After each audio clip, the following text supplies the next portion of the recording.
Heart of Darkness, by Joseph Conrad. Part 1. The Nelly, a cruising yawl, swung to her anchor without a flutter of the sails, and was at rest.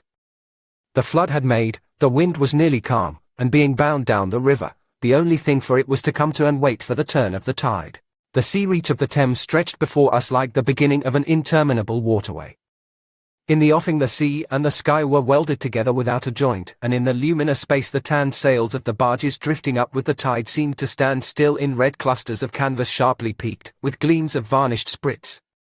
A haze rested on the low shores that ran out to sea in vanishing flatness. The air was dark above Gravesend, and farther back still seemed condensed into a mournful gloom, brooding motionless over the biggest, and the greatest, town on earth. The director of companies was our captain and our host.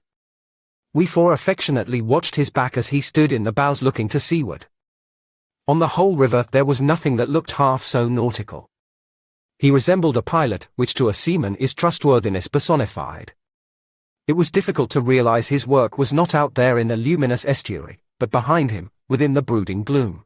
Between us there was, as I have already said somewhere, the bond of the sea.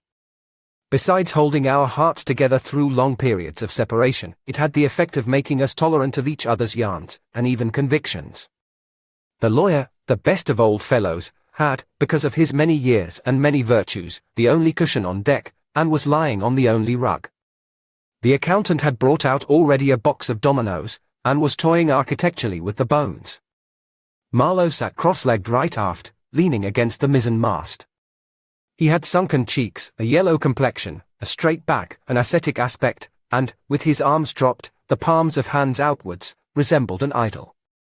The director, satisfied the anchor had good hold, made his way aft and sat down amongst us. We exchanged a few words lazily. Afterwards there was silence on board the yacht. For some reason or other we did not begin that game of dominoes. We felt meditative and fit for nothing but placid staring. The day was ending in a serenity of still and exquisite brilliance. The water shone pacifically, the sky, without a speck, was a benign immensity of unstained light, the very mist on the Essex marsh was like a gauzy and radiant fabric, hung from the wooded rises inland, and draping the low shores in diaphanous folds. Only the gloom to the west, brooding over the upper reaches, became more sombre every minute, as if angered by the approach of the sun. And at last, in its curved and imperceptible fall, the sun sank low, and from glowing white changed to a dull red without rays and without heat, as if about to go out suddenly, stricken to death by the touch of that gloom brooding over a crowd of men. Forthwith a change came over the waters, and the serenity became less brilliant but more profound. The old river in its broad reach rested unruffled at the decline of day, after ages of good service done to the race that peopled its banks, spread out in the tranquil dignity of a waterway leading to the uttermost ends of the earth. We looked at the venerable stream not in the vivid flush of a short day that comes and departs forever, but in the august light of abiding memories. And indeed nothing is easier for a man who has, as the phrase goes, followed the sea, with reverence and affection, than to evoke the great spirit of the past upon the lower reaches of the Thames. The tidal current runs to and fro in its unceasing service, crowded with memories of men and ships it had borne to the rest of home or to the battles of the sea. It had known and served all the men of whom the nation is proud, from Sir Francis Drake to Sir John Franklin, knights all, titled and untitled, the great knights-errant of the sea. It had borne all the ships whose names are like jewels flashing in the night of time, from the Golden Hind returning with her rotund flanks full of treasure, to be visited by the Queen's Highness and thus pass out of the gigantic tale, to the Erebus and Terror, bound on other conquests, and that never returned. It had known the ships and the men. They had sailed from Deptford, from Greenwich, from Erith, the adventurers and the settlers, king's ships and the ships of men on 'change, captains, admirals, the dark interlopers of the Eastern trade, and the commissioned generals of East India fleets. Hunters for gold or pursuers of fame, they all had gone out on that stream, bearing the sword, and often the torch, messengers of the might within the land, bearers of a spark from the sacred fire.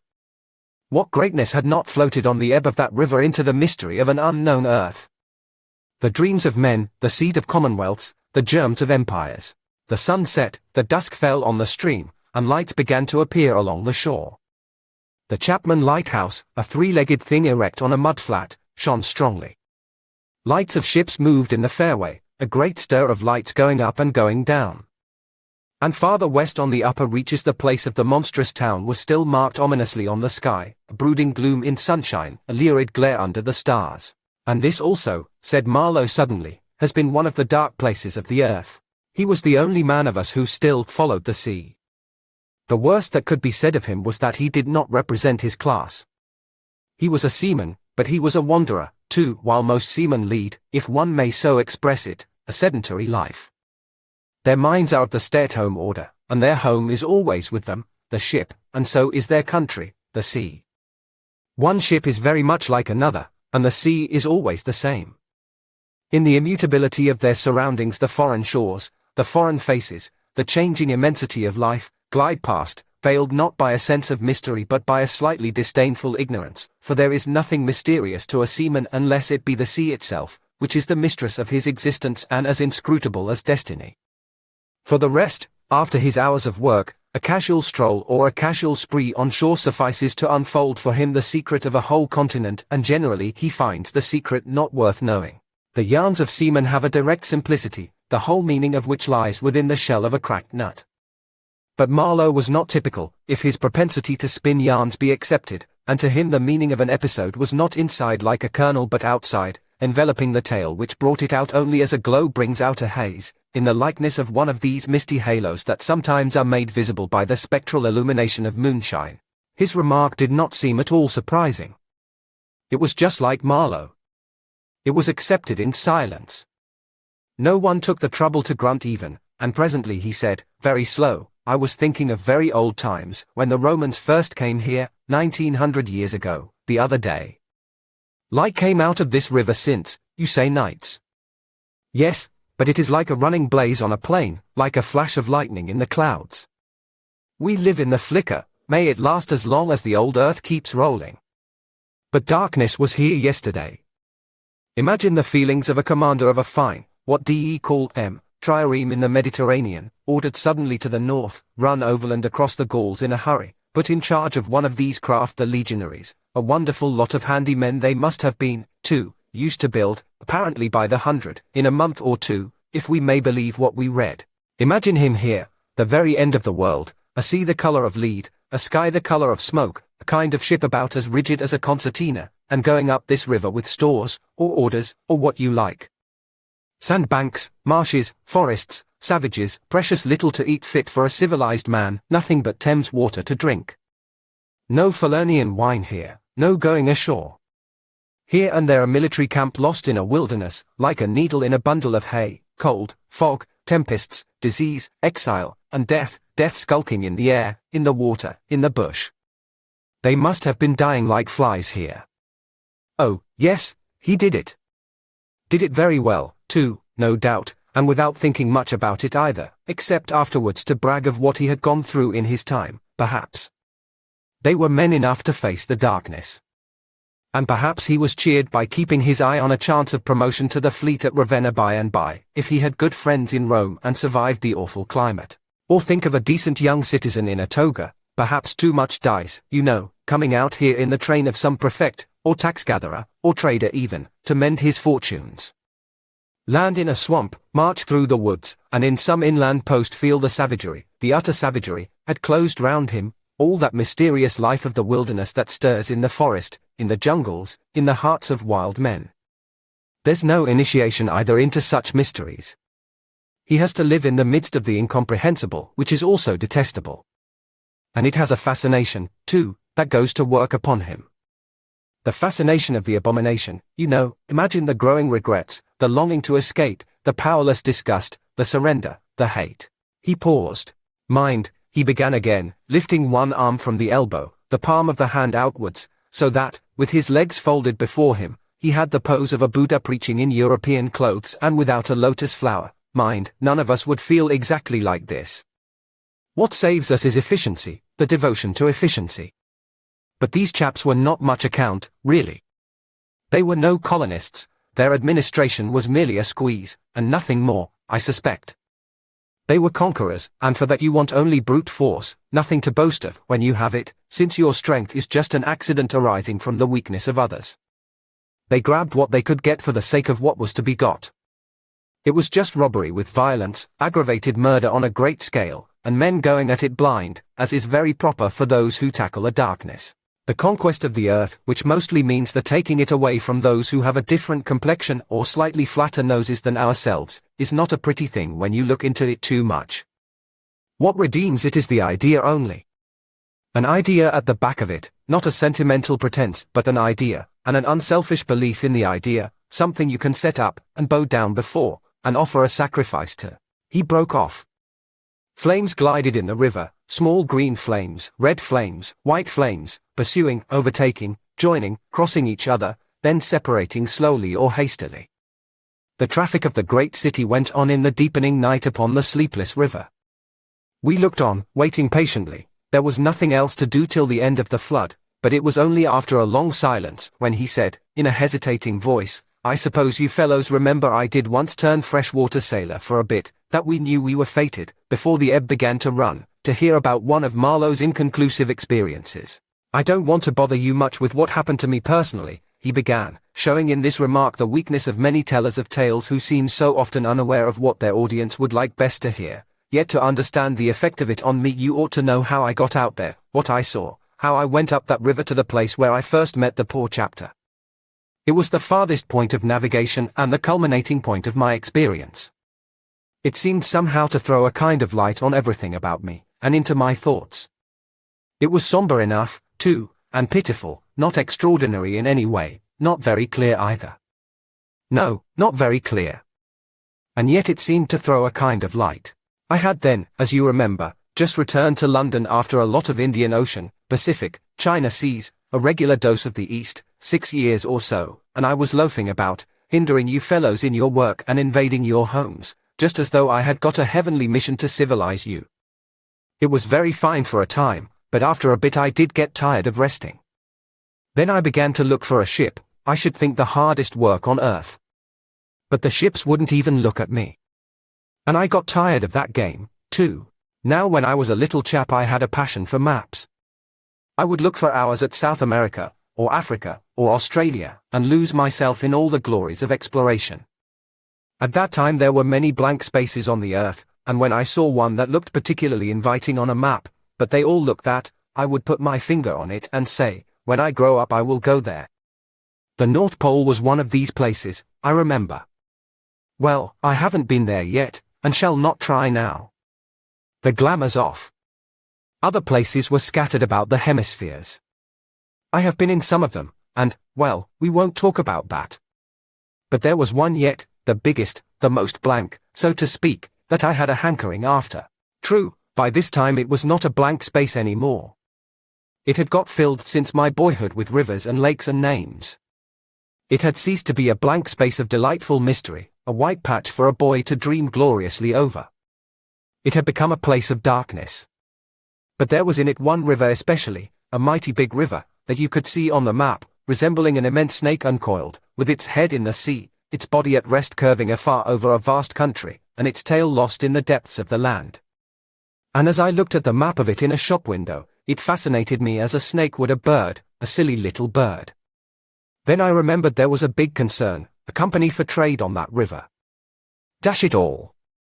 I thought to myself, they can't trade without using some kind of craft on that lot of fresh water, steamboats. Why shouldn't I try to get charge of one? I went on along Fleet Street, but could not shake off the idea. The snake had charmed me. You understand it was a continental concern, that trading society, but I have a lot of relations living on the continent, because it's cheap and not so nasty as it looks, they say. I am sorry to own I began to worry them. This was already a fresh departure for me. I was not used to get things that way, you know. I always went my own road and on my own legs where I had a mind to go.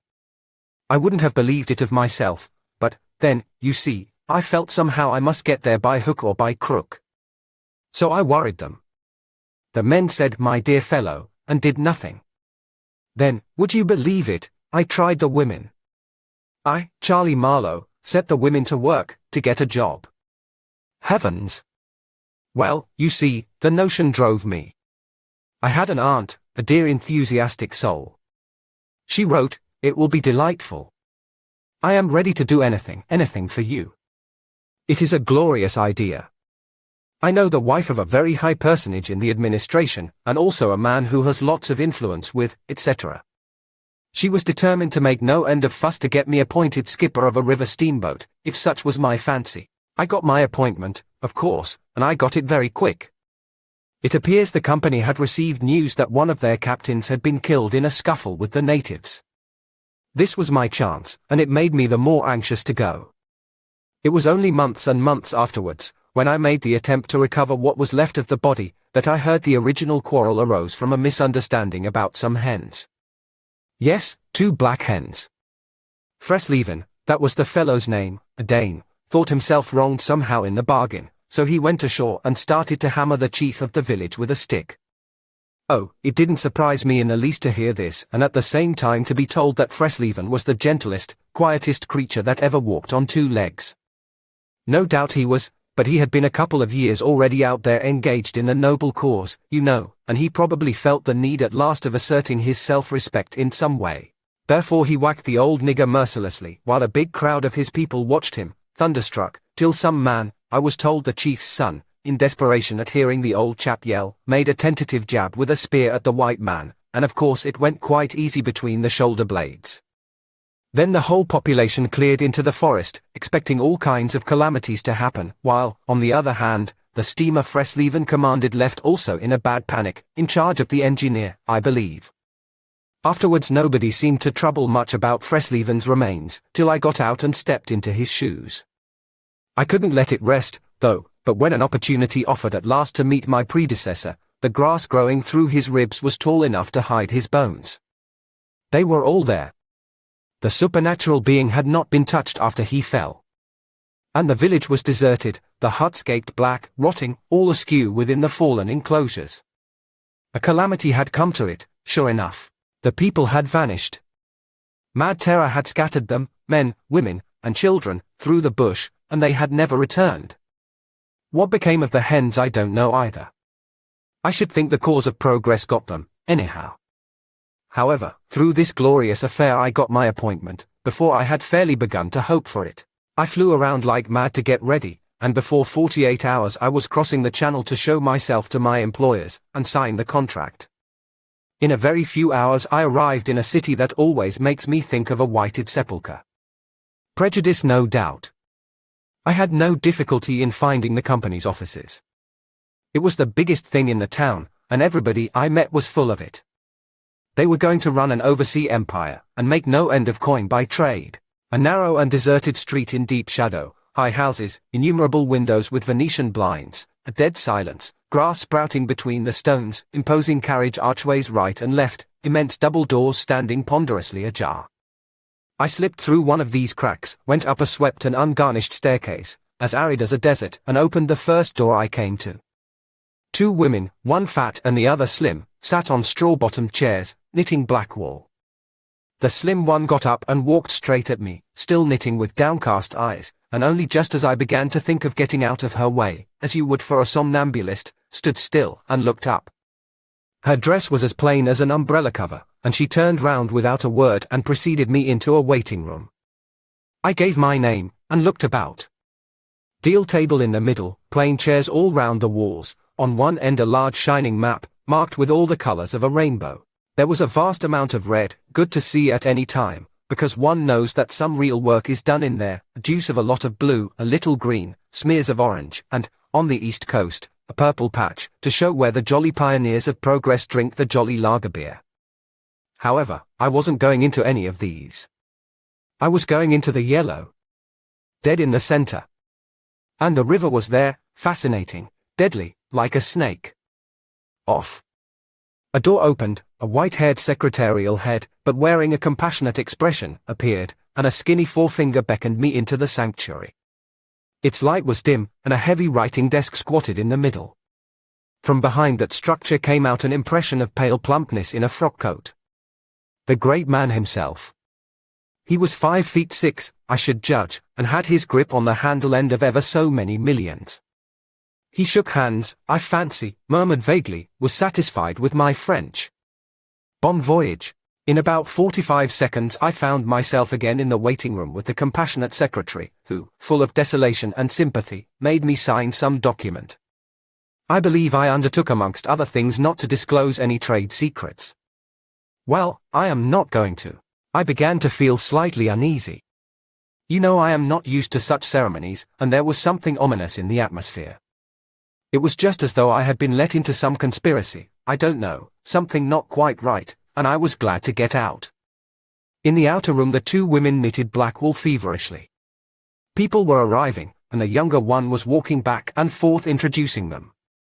The old one sat on her chair.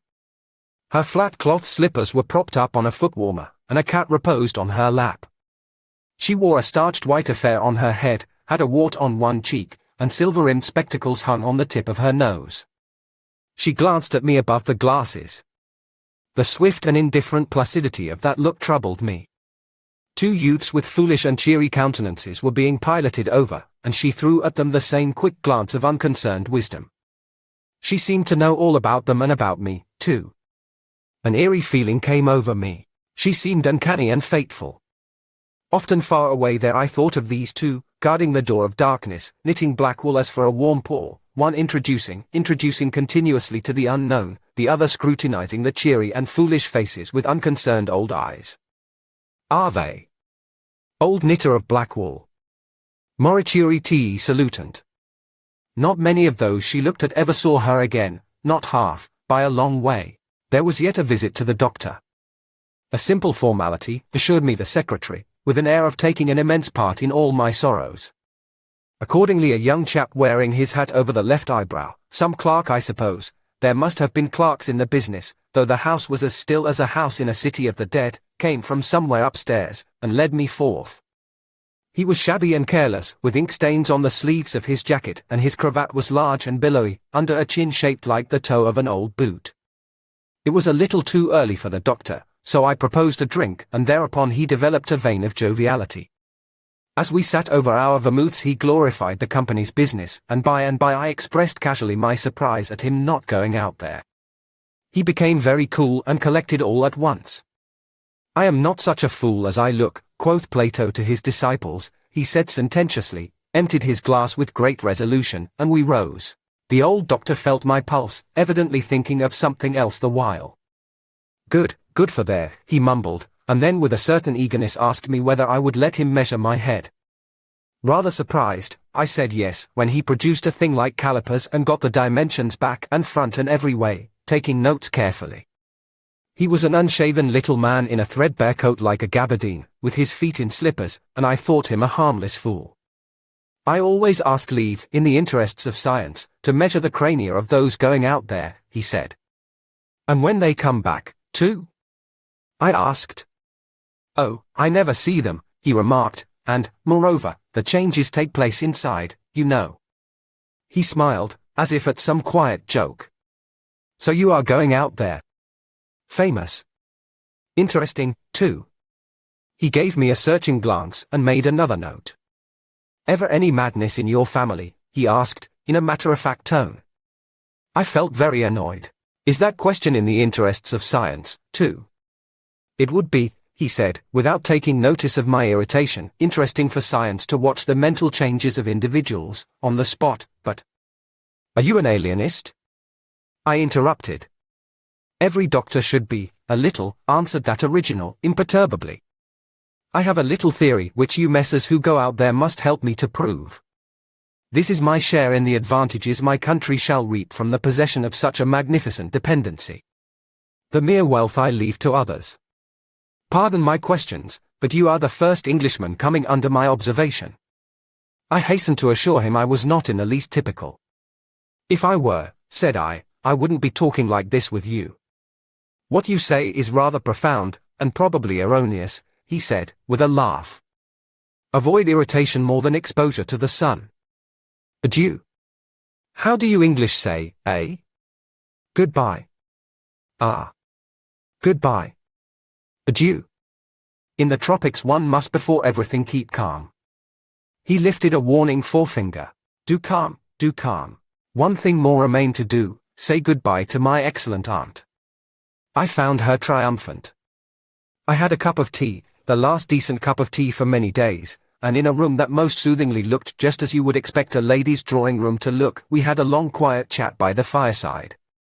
In the course of these confidences it became quite plain to me I had been represented to the wife of the high dignitary, and goodness knows to how many more people besides, as an exceptional and gifted creature, a piece of good fortune for the company, a man you don't get hold of every day.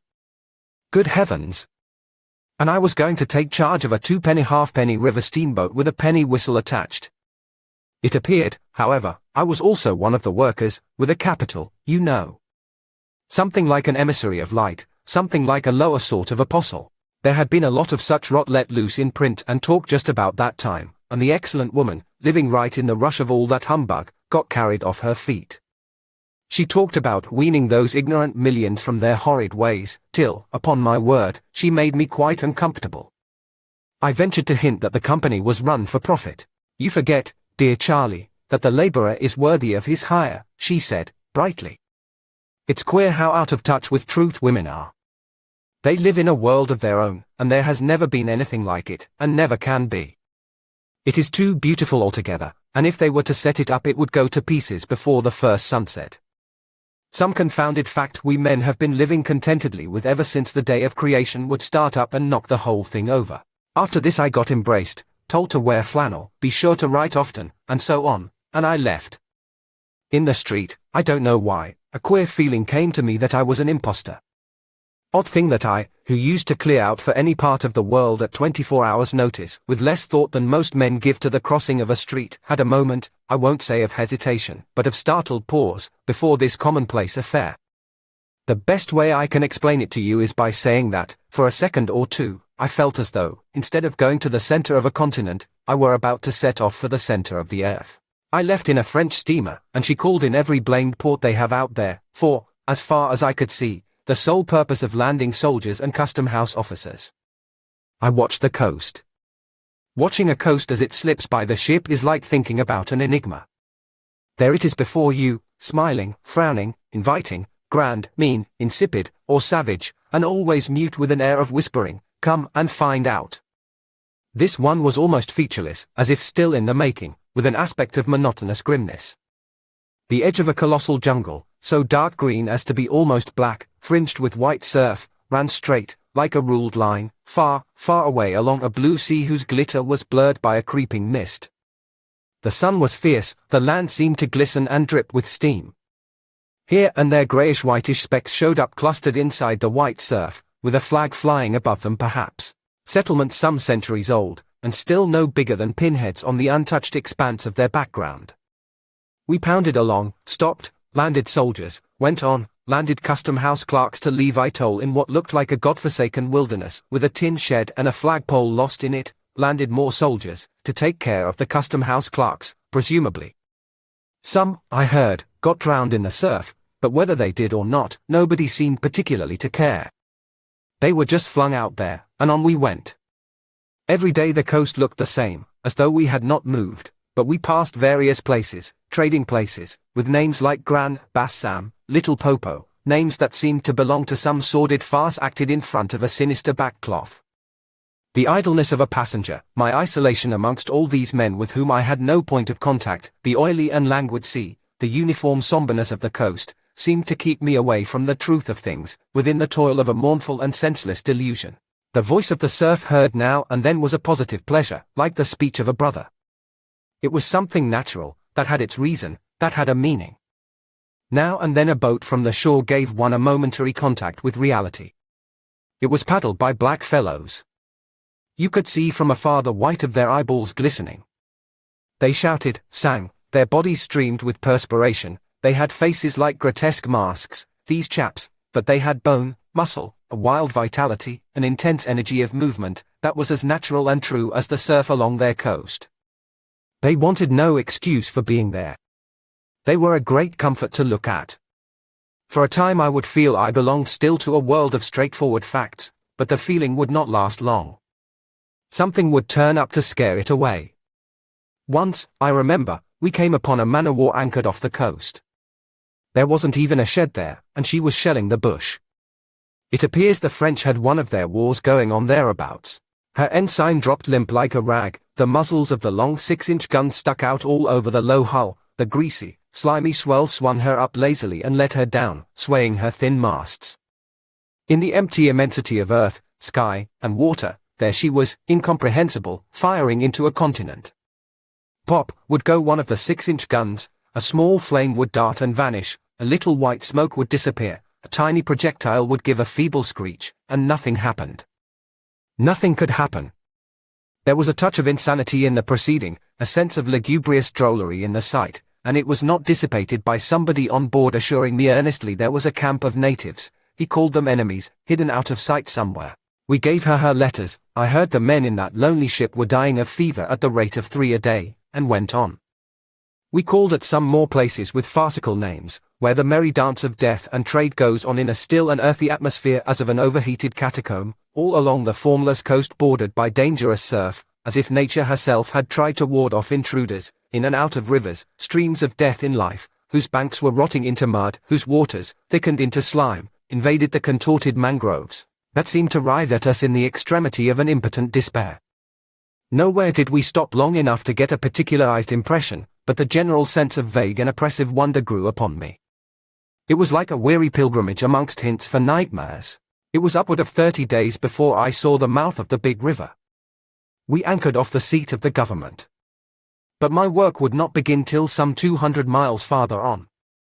So as soon as I could I made a start for a place 30 miles higher up. I had my passage on a little sea-going steamer. Her captain was a Swede, and knowing me for a seaman, invited me on the bridge.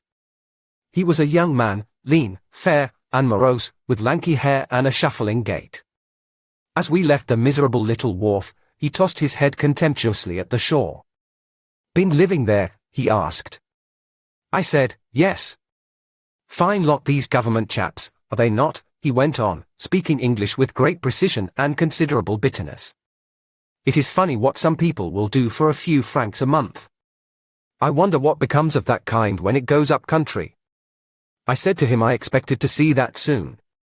"So, he exclaimed. He shuffled athwart, keeping one eye ahead vigilantly. "Don't be too sure," he continued. "The other day I took up a man who hanged himself on the road. He was a Swede, too." "Hanged himself? Why, in God's name?" I cried.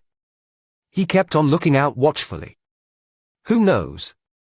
The sun too much for him, or the country perhaps. At last we opened a reach.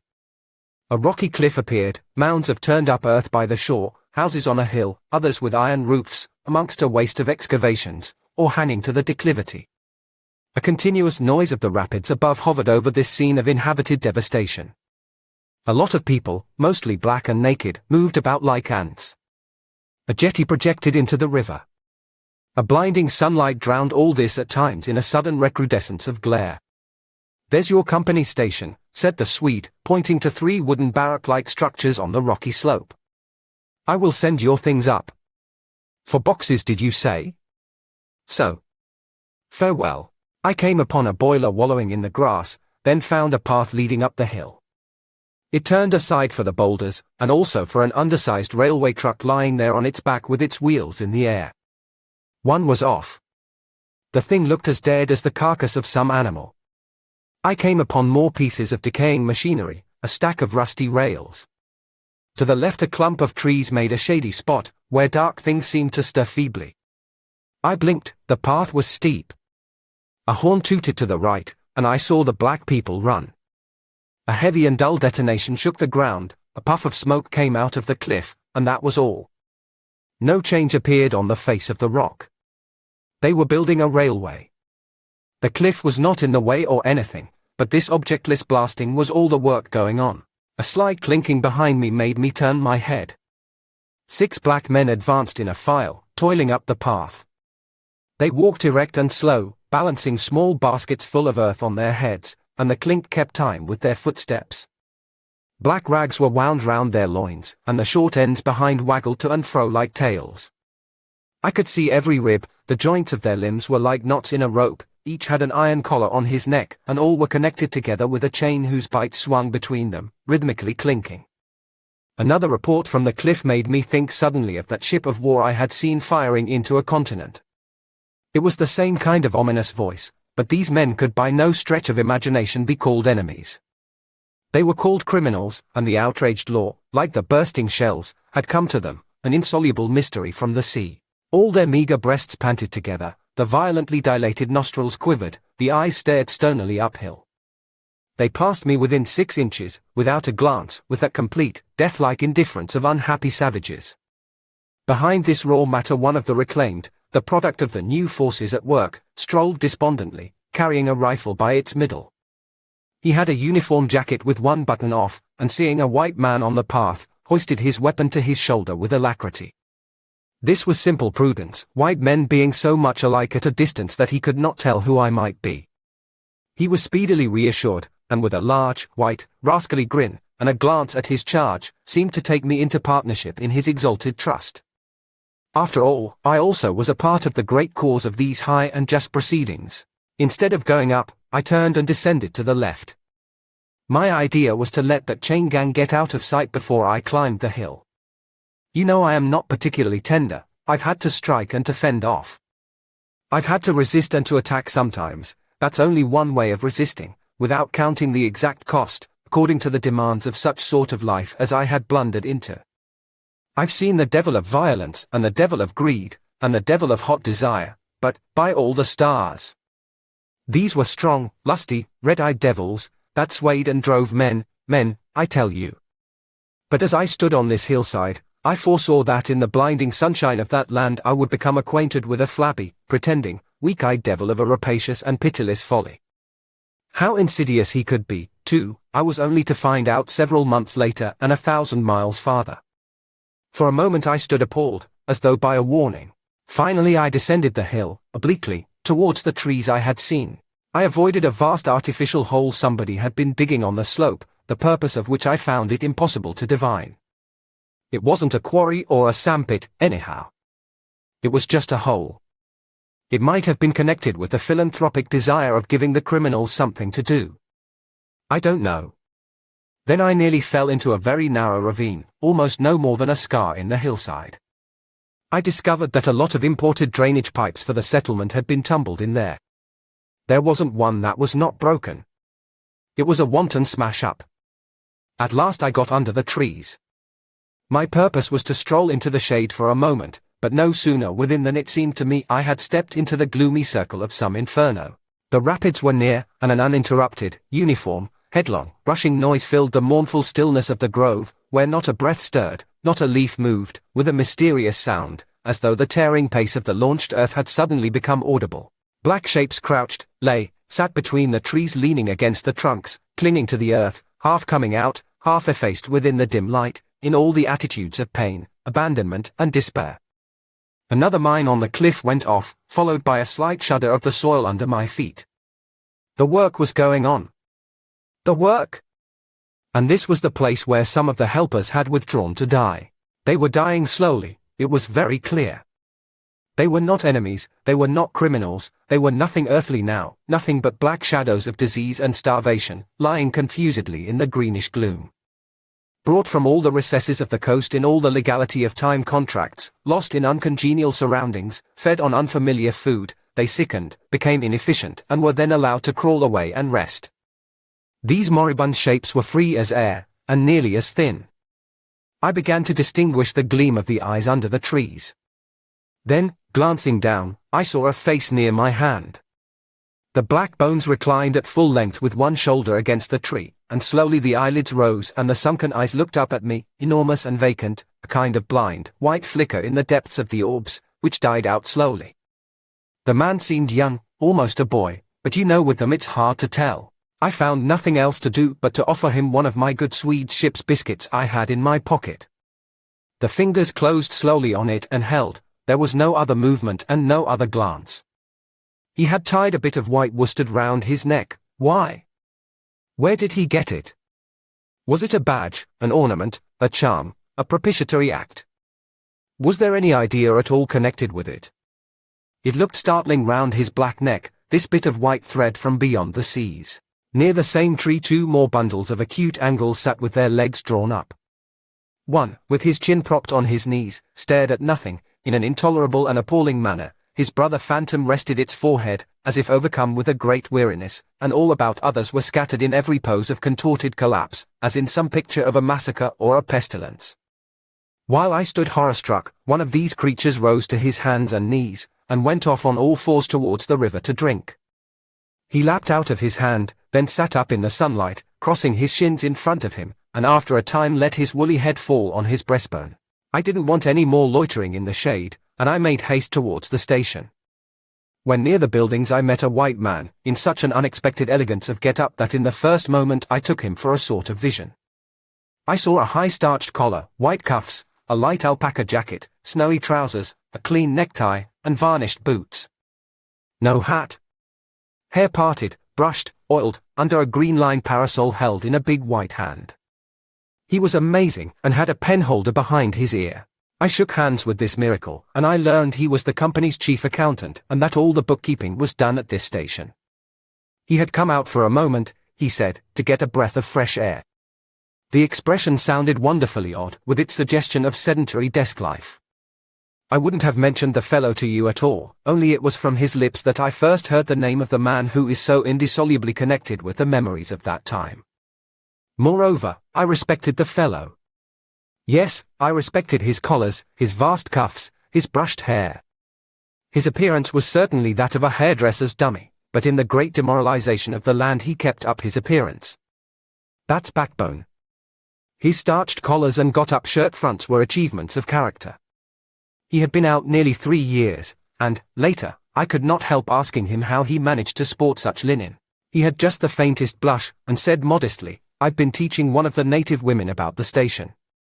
It was difficult. She had a distaste for the work. Thus this man had verily accomplished something. And he was devoted to his books, which were in apple pie order. Everything else in the station was in a muddle: heads, things, buildings. Strings of dusty niggers with splay feet arrived and departed, a stream of manufactured goods, rubbishy cottons, beads, and brass wire sent into the depths of darkness, and in return came a precious trickle of ivory. I had to wait in the station for 10 days, an eternity. I lived in a hut in the yard, but to be out of the chaos I would sometimes get into the accountant's office. It was built of horizontal planks, and so badly put together that, as he bent over his high desk, he was barred from neck to heels with narrow strips of sunlight. There was no need to open the big shutter to see. It was hot there, too. Big flies buzzed fiendishly, and did not sting, but stabbed. I sat generally on the floor, while, of faultless appearance, and even slightly scented, perching on a high stool, he wrote. Sometimes he stood up for exercise. When a truckle bed with a sick man, some invalid agent from up-country, was put in there, he exhibited a gentle annoyance. "The groans of this sick person," he said, "distract my attention. And without that it is extremely difficult to guard against clerical errors in this climate." One day he remarked, without lifting his head, "In the interior you will no doubt meet Mr. Kurtz."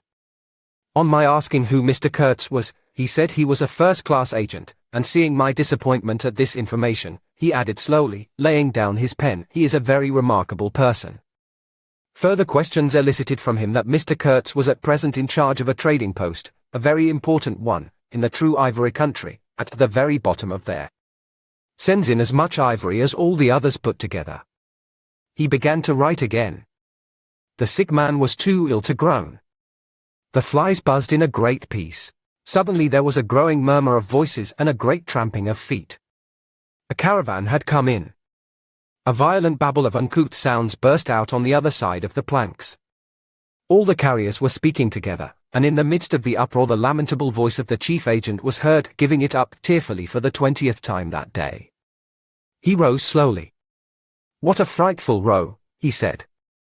He crossed the room gently to look at the sick man, and returning, said to me, "He does not hear." "What? Dead?" I asked, startled. "No, not yet," he answered, with great composure. Then, alluding with a toss of the head to the tumult in the station yard, "When one has got to make correct entries, one comes to hate those savages, hate them to the death." He remained thoughtful for a moment.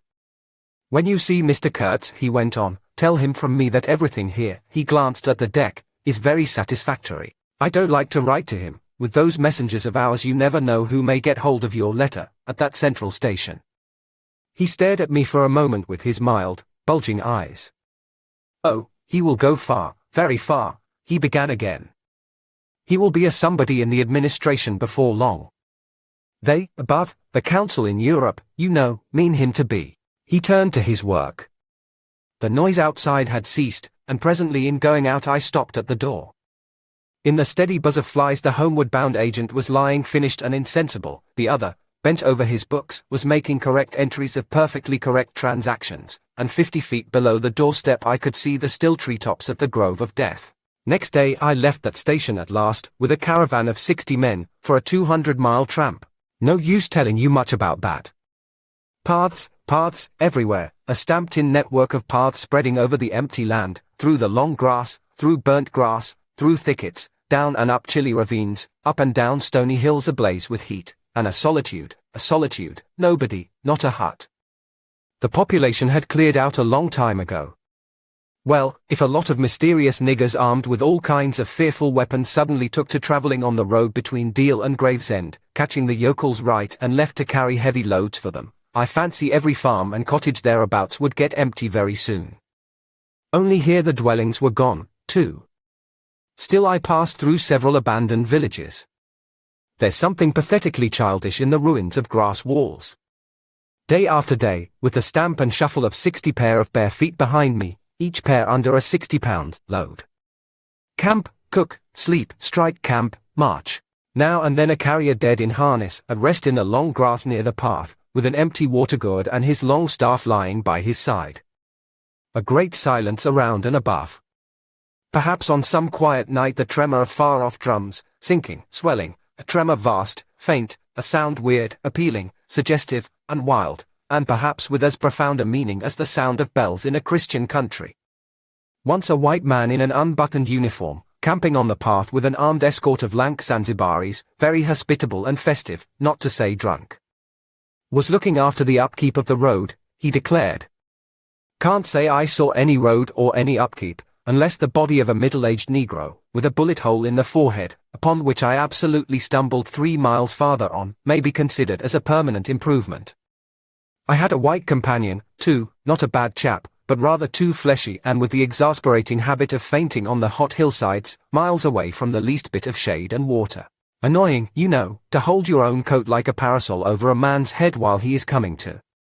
I couldn't help asking him once what he meant by coming there at all. To make money, of course. What do you think, he said, scornfully. Then he got fever, and had to be carried in a hammock slung under a pole. As he weighed 16 stone, I had no end of rows with the carriers. They jibbed, ran away, sneaked off with their loads in the night, quite a mutiny. So, one evening, I made a speech in English with gestures, not one of which was lost to the 60 pairs of eyes before me, and the next morning I started the hammock off in front all right. An hour afterwards I came upon the whole concern wrecked in a bush, man, hammock, groans, blankets, horrors. The heavy pole had skinned his poor nose. He was very anxious for me to kill somebody, but there wasn't the shadow of a carrier near.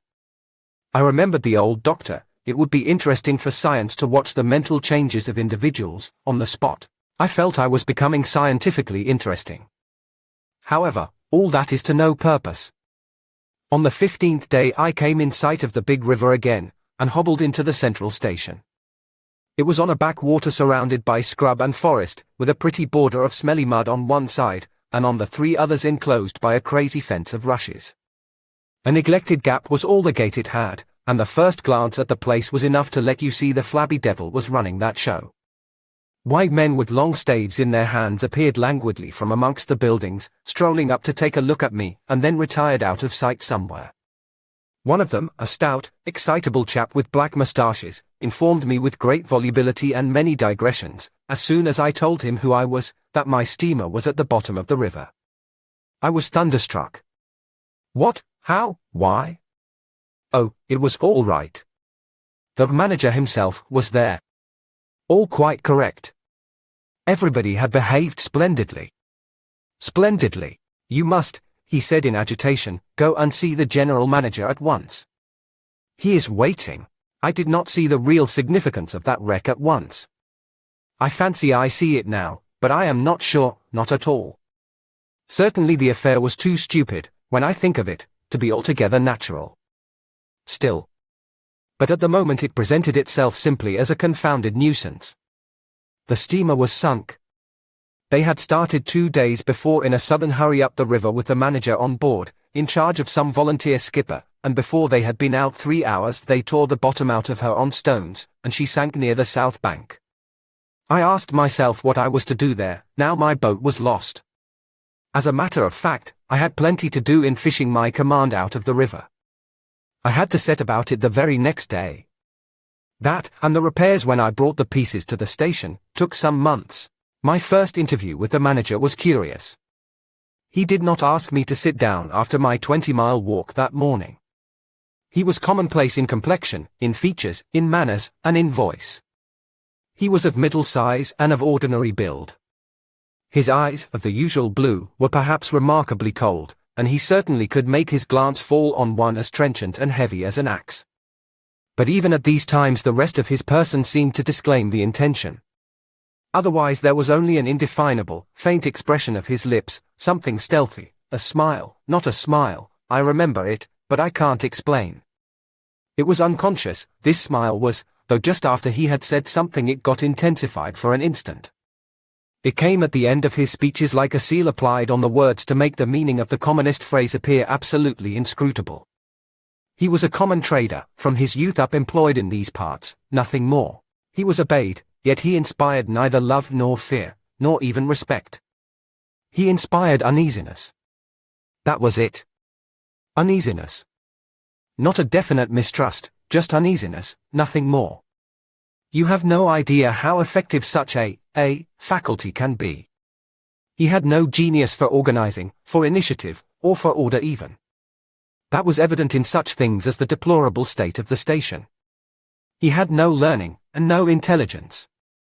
His position had come to him, why? Perhaps because he was never ill. He had served 3 terms of 3 years out there. Because triumphant health in the general rout of constitutions is a kind of power in itself. When he went home on leave he rioted on a large scale, pompously. Jack ashore, with a difference, in externals only. This one could gather from his casual talk. He originated nothing, he could keep the routine going, that's all. But he was great. He was great by this little thing that it was impossible to tell what could control such a man. He never gave that secret away. Perhaps there was nothing within him. Such a suspicion made one pause, for out there were no external checks. Once when various tropical diseases had laid low almost every agent in the station, he was heard to say, "Men who come out here should have no entrails." He sealed the utterance with that smile of his, as though it had been a door opening into a darkness he had in his keeping. You fancied you had seen things, but the seal was on. When annoyed at mealtimes by the constant quarrels of the white men about precedence, he ordered an immense round table to be made, for which a special house had to be built. This was the station's mess room. Where he sat was the first place, the rest were nowhere. One felt this to be his unalterable conviction. He was neither civil nor uncivil. He was quiet. He allowed his boy, an overfed young Negro from the coast, to treat the white men, under his very eyes, with provoking insolence. He began to speak as soon as he saw me. I had been very long on the road. He could not wait. Had to start without me. The upriver stations had to be relieved. There had been so many delays already that he did not know who was dead and who was alive, and how they got on, and so on, and so on. He paid no attention to my explanations, and, playing with a stick of sealing wax, repeated several times that the situation was very grave, very grave. There were rumors that a very important station was in jeopardy, and its chief, Mr. Kurtz, was ill. Hoped it was not true. Mr. Kurtz was. I felt weary and irritable. Hang Kurtz, I thought. I interrupted him by saying I had heard of Mr. Kurtz on the coast. Ah. So they talk of him down there, he murmured to himself. Then he began again, assuring me Mr. Kurtz was the best agent he had, an exceptional man, of the greatest importance to the company, therefore I could understand his anxiety. He was, he said, very, very uneasy. Certainly he fidgeted on his chair a good deal, exclaimed, "Ah, Mr. Kurtz," broke the stick of sealing wax and seemed dumbfounded by the accident. Next thing he wanted to know how long it would take to. I interrupted him again. Being hungry, you know, and kept on my feet too. I was getting savage. "How can I tell?" I said. "I haven't even seen the wreck yet, some months, no doubt." All this talk seemed to me so futile. "Some months," he said. "Well, let us say 3 months before we can make a start." "Yes. That ought to do the affair." I flung out of his hut. He lived all alone in a clay hut with a sort of veranda, muttering to myself my opinion of him. He was a chattering idiot. Afterwards I took it back when it was borne in upon me startlingly with what extreme nicety he had estimated the time requisite for the affair. I went to work the next day, turning, so to speak, my back on that station. In that way only it seemed to me I could keep my hold on the redeeming facts of life. Still, one must look about sometimes, and then I saw this station, these men strolling aimlessly about in the sunshine of the yard. I asked myself sometimes what it all meant. They wandered here and there with their absurd long staves in their hands, like a lot of faithless pilgrims bewitched inside a rotten fence. The word ivory rang in the air, was whispered, was sighed. You would think they were praying to it. A taint of imbecile rapacity blew through it all, like a whiff from some corpse. By Jove! I've never seen anything so unreal in my life. And outside, the silent wilderness surrounding this cleared speck on the earth struck me as something great and invincible, like evil or truth, waiting patiently for the passing away of this fantastic invasion. Oh, these months! Well, never mind. Various things happened. One evening a grass shed full of calico, cotton prints, beads, and I don't know what else, burst into a blaze so suddenly that you would have thought the earth had opened to let an avenging fire consume all that trash. I was smoking my pipe quietly by my dismantled steamer, and saw them all cutting capers in the light, with their arms lifted high, when the stout man with moustaches came tearing down to the river, a tin pail in his hand, assured me that everybody was behaving splendidly, dipped about a quart of water and tore back again. I noticed there was a hole in the bottom of his pail. I strolled up. There was no hurry. You see, the thing had gone off like a box of matches. It had been hopeless from the very first. The flame had leaped high, driven everybody back, lighted up everything, and collapsed. The shed was already a heap of embers glowing fiercely. A nigger was being beaten nearby. They said he had caused the fire in some way, be that as it may, he was screeching most horribly. I saw him, later, for several days, sitting in a bit of shade looking very sick and trying to recover himself. Afterwards he arose and went out, and the wilderness without a sound took him into its bosom again. As I approached the glow from the dark I found myself at the back of 2 men, talking. I heard the name of Kurtz pronounced, then the words, "Take advantage of this unfortunate accident." One of the men was the manager. I wished him a good evening. "Did you ever see anything like it, eh?" "It is incredible," he said, and walked off. The other man remained. He was a first-class agent, young, gentlemanly, a bit reserved, with a forked little beard and a hooked nose. He was standoffish with the other agents, and they on their side said he was the manager's spy upon them. As to me, I had hardly ever spoken to him before. We got into talk, and by we strolled away from the hissing ruins. Then he asked me to his room, which was in the main building of the station. He struck a match, and I perceived that this young aristocrat had not only a silver-mounted dressing case but also a whole candle all to himself. Just at that time the manager was the only man supposed to have any right to candles. Native mats covered the clay walls, a collection of spears, assegais, shields, knives was hung up in trophies.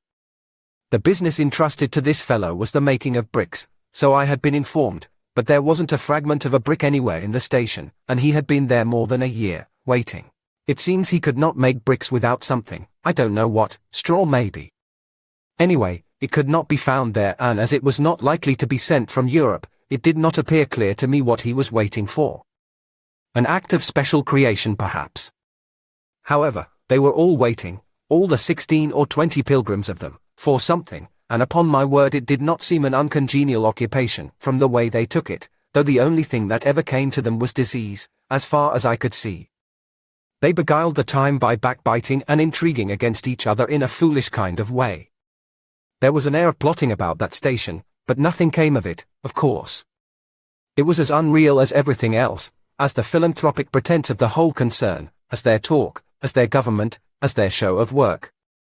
The only real feeling was a desire to get appointed to a trading post where ivory was to be had, so that they could earn percentages. They intrigued and slandered and hated each other only on that account, but as to effectually lifting a little finger, oh, no. By heavens! There is something after all in the world allowing one man to steal a horse while another must not look at a halter. Steal a horse straight out. Very well. He has done it. Perhaps he can ride. But there is a way of looking at a halter that would provoke the most charitable of saints into a kick. I had no idea why he wanted to be sociable, but as we chatted in there it suddenly occurred to me the fellow was trying to get at something, in fact, pumping me. He alluded constantly to Europe, to the people I was supposed to know there, putting leading questions as to my acquaintances in the sepulchral city, and so on. His little eyes glittered like mica discs, with curiosity, though he tried to keep up a bit of superciliousness. At first I was astonished, but very soon I became awfully curious to see what he would find out from me. I couldn't possibly imagine what I had in me to make it worth his while.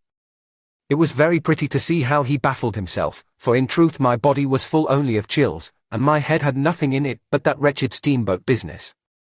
It was evident he took me for a perfectly shameless prevaricator. At last he got angry, and, to conceal a movement of furious annoyance, he yawned. I rose. Then I noticed a small sketch in oils, on a panel, representing a woman, draped and blindfolded, carrying a lighted torch. The background was somber, almost black. The movement of the woman was stately, and the effect of the torchlight on the face was sinister. It arrested me, and he stood by civilly, holding an empty half-pint champagne bottle, medical comforts, with the candle stuck in it. To my question he said Mr. Kurtz had painted this, in this very station more than a year ago, while waiting for means to go to his trading post. Tell me, pray, said I, who is this Mr. Kurtz? The chief of the inner station, he answered in a short tone, looking away. Much obliged, I said, laughing. And you are the brickmaker of the central station. Everyone knows that. He was silent for a while.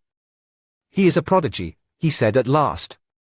He is an emissary of pity and science and progress, and devil knows what else. We want, he began to declaim suddenly, for the guidance of the cause entrusted to us by Europe, so to speak, higher intelligence, wide sympathies, a singleness of purpose. Who says that? I asked. Lots of them, he replied. Some even write that, and so he comes here, a special being, as you ought to know. Why ought I to know? I interrupted, really surprised. He paid no attention. Yes. Today he is chief of the best station, next year he will be assistant manager, 2 years more but I dare say you know what he will be in 2 years' time. You are of the new gang, the gang of virtue. The same people who sent him specially also recommended you. Oh, don't say no. I've my own eyes to trust. Light dawned upon me. My dear aunt's influential acquaintances were producing an unexpected effect upon that young man. I nearly burst into a laugh. Do you read the company's confidential correspondence? I asked. He hadn't a word to say. It was great fun. When Mr. Kurtz, I continued, severely, is general manager, you won't have the opportunity. He blew the candle out suddenly, and we went outside. The moon had risen. Black figures strolled about listlessly, pouring water on the glow, whence proceeded a sound of hissing, steam ascended in the moonlight, the beaten nigger groaned somewhere. What a row the brute makes, said the indefatigable man with the moustaches, appearing near us. Serve him right. Transgression, punishment, bang. Pitiless, pitiless. That's the only way. This will prevent all conflagrations for the future. I was just telling the manager. He noticed my companion, and became crestfallen all at once. Not in bed yet, he said, with a kind of servile heartiness, it's so natural. Ha! Danger, agitation. He vanished. I went on to the riverside, and the other followed me. I heard a scathing murmur at my ear, heap of muffs, go to. The pilgrims could be seen in knots gesticulating, discussing. Several had still their staves in their hands. I verily believe they took these sticks to bed with them. Beyond the fence the forest stood up spectrally in the moonlight, and through that dim stir, through the faint sounds of that lamentable courtyard, the silence of the land went home to one's very heart, its mystery, its greatness, the amazing reality of its concealed life. The hurt nigger moaned feebly somewhere nearby, and then fetched a deep sigh that made me mend my pace away from there. I felt a hand introducing itself under my arm. "My dear sir," said the fellow, "I don't want to be misunderstood, and especially by you, who will see Mr. Kurtz long before I can have that pleasure. I wouldn't like him to get a false idea of my disposition." I let him run on, this papier-mâché Mephistopheles, and it seemed to me that if I tried I could poke my forefinger through him, and would find nothing inside but a little loose dirt, maybe. He, don't you see, had been planning to be assistant manager by and by under the present man, and I could see that the coming of that Kurtz had upset them both not a little. He talked precipitately, and I did not try to stop him. I had my shoulders against the wreck of my steamer, hauled up on the slope like a carcass of some big river animal. The smell of mud, of Primeval mud, by Jove, was in my nostrils. The high stillness of Primeval forest was before my eyes. There were shiny patches on the Black Creek. The moon had spread over everything a thin layer of silver, over the rank grass, over the mud, upon the wall of matted vegetation standing higher than the wall of a temple, over the great river I could see through a somber gap glittering, as it flowed broadly by without a murmur. All this was great, expectant, mute, while the man jabbered about himself. I wondered whether the stillness on the face of the immensity looking at us two were meant as an appeal or as a menace. What were we who had strayed in here? Could we handle that dumb thing, or would it handle us? I felt how big, how confoundedly big, was that thing that couldn't talk, and perhaps was deaf as well. What was in there? I could see a little ivory coming out from there, and I had heard Mr. Kurtz was in there. I had heard enough about it, too, God knows. Yet somehow it didn't bring any image with it, no more than if I had been told an angel or a fiend was in there. I believed it in the same way one of you might believe there are inhabitants in the planet Mars. I knew once a Scotch sailmaker who was certain, dead sure, there were people in Mars. If you asked him for some idea how they looked and behaved, he would get shy and mutter something about walking on all fours. If you as much as smiled, he would, though a man of 60, offer to fight you. I would not have gone so far as to fight for Kurtz, but I went for him near enough to a lie. You know I hate, detest, and can't bear a lie, not because I am straighter than the rest of us, but simply because it appalls me. There is a taint of death, a flavor of mortality in lies, which is exactly what I hate and detest in the world, what I want to forget. It makes me miserable and sick, like biting something rotten would do. Temperament, I suppose. Well, I went near enough to it by letting the young fool there believe anything he liked to imagine as to my influence in Europe. I became in an instant as much of a pretense as the rest of the bewitched pilgrims. This simply because I had a notion it somehow would be of help to that Kurtz whom at the time I did not see, you understand. He was just a word for me. I did not see the man in the name any more than you do. Do you see him? Do you see the story? Do you see anything? It seems to me I am trying to tell you a dream, making a vain attempt, because no relation of a dream can convey the dream sensation, that commingling of absurdity, surprise, and bewilderment in a tremor of struggling revolt, that notion of being captured by the incredible which is of the very essence of dreams. He was silent for a while. No, it is impossible to convey the life sensation of any given epoch of one's existence, that which makes its truth, its meaning, its subtle and penetrating essence. It is impossible. We live, as we dream, alone. He paused again as if reflecting, then added, "Of course in this you fellows see more than I could then. You see me, whom you know." It had become so pitch dark that we listeners could hardly see one another. For a long time already he, sitting apart, had been no more to us than a voice. There was not a word from anybody. The others might have been asleep, but I was awake. I listened on the watch for the sentence, for the word, that would give me the clue to the faint uneasiness inspired by this narrative that seemed to shape itself without human lips in the heavy night air of the river. Yes, I let him run on, Marlow began again, and think what he pleased about the powers that were behind me. I did. And there was nothing behind me. There was nothing but that wretched, old, mangled steamboat I was leaning against, while he talked fluently about the necessity for every man to get on. And when one comes out here, you conceive, it is not to gaze at the moon. Mr. Kurtz was a universal genius, but even a genius would find it easier to work with adequate tools, intelligent men. He did not make bricks. Why? There was a physical impossibility in the way, as I was well aware, and if he did secretarial work for the manager, it was because no sensible man rejects wantonly the confidence of his superiors. Did I see it? I saw it. What more did I want? What I really wanted was rivets, by heaven. Rivets. To get on with the work, to stop the hole. Rivets I wanted. There were cases of them down at the coast, cases, piled up, burst, split. You kicked a loose rivet at every second step in that station yard on the hillside. Rivets had rolled into the grove of death. You could fill your pockets with rivets for the trouble of stooping down, and there wasn't one rivet to be found where it was wanted. We had plates that would do, but nothing to fasten them with. And every week the messenger, a long Negro, letterbag on shoulder and staff in hand, left our station for the coast.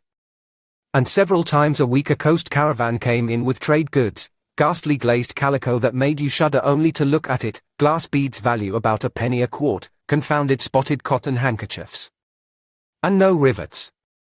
3 carriers could have brought all that was wanted to set that steamboat afloat.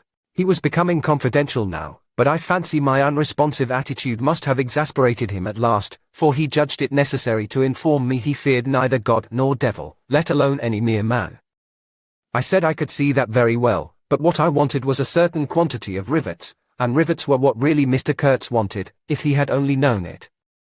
Now letters went to the coast every week. "My dear sir," he cried, "I write from dictation." I demanded rivets. There was a way, for an intelligent man.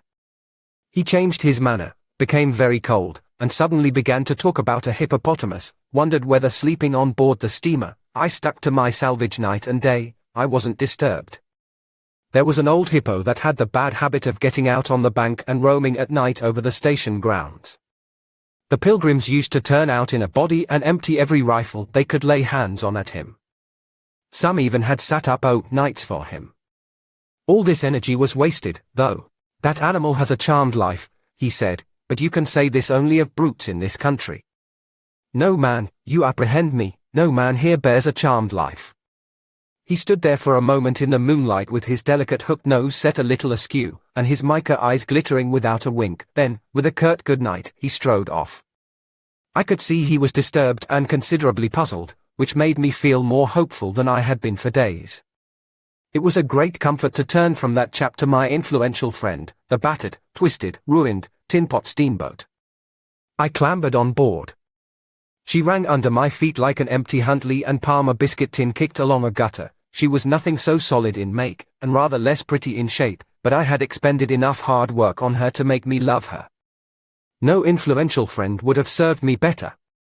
She had given me a chance to come out a bit, to find out what I could do. No, I don't like work. I had rather laze about and think of all the fine things that can be done. I don't like work, no man does, but I like what is in the work, the chance to find yourself. Your own reality, for yourself, not for others, what no other man can ever know. They can only see the mere show, and never can tell what it really means. I was not surprised to see somebody sitting aft, on the deck, with his legs dangling over the mud. You see, I rather chummed with the few mechanics there were in that station, whom the other pilgrims naturally despised, on account of their imperfect manners, I suppose. This was the foreman, a boiler-maker by trade, a good worker. He was a lank, bony, yellow-faced man, with big intense eyes. His aspect was worried, and his head was as bald as the palm of my hand, but his hair in falling seemed to have stuck to his chin, and had prospered in the new locality, for his beard hung down to his waist. He was a widower with 6 young children. He had left them in charge of a sister of his to come out there, and the passion of his life was pigeon flying. He was an enthusiast and a connoisseur. He would rave about pigeons. After work hours he used sometimes to come over from his hut for a talk about his children and his pigeons. At work, when he had to crawl in the mud under the bottom of the steamboat, he would tie up that beard of his in a kind of white serviette he brought for the purpose. It had loops to go over his ears. In the evening he could be seen squatted on the bank rinsing that wrapper in the creek with great care, then spreading it solemnly on a bush to dry. I slapped him on the back and shouted, "We shall have rivets." He scrambled to his feet exclaiming, "No. Rivets," as though he couldn't believe his ears. Then in a low voice, "You, eh?" I don't know why we behaved like lunatics. I put my finger to the side of my nose and nodded mysteriously. "Good for you," he cried, snapped his fingers above his head, lifting one foot. I tried a jig. We capered on the iron deck.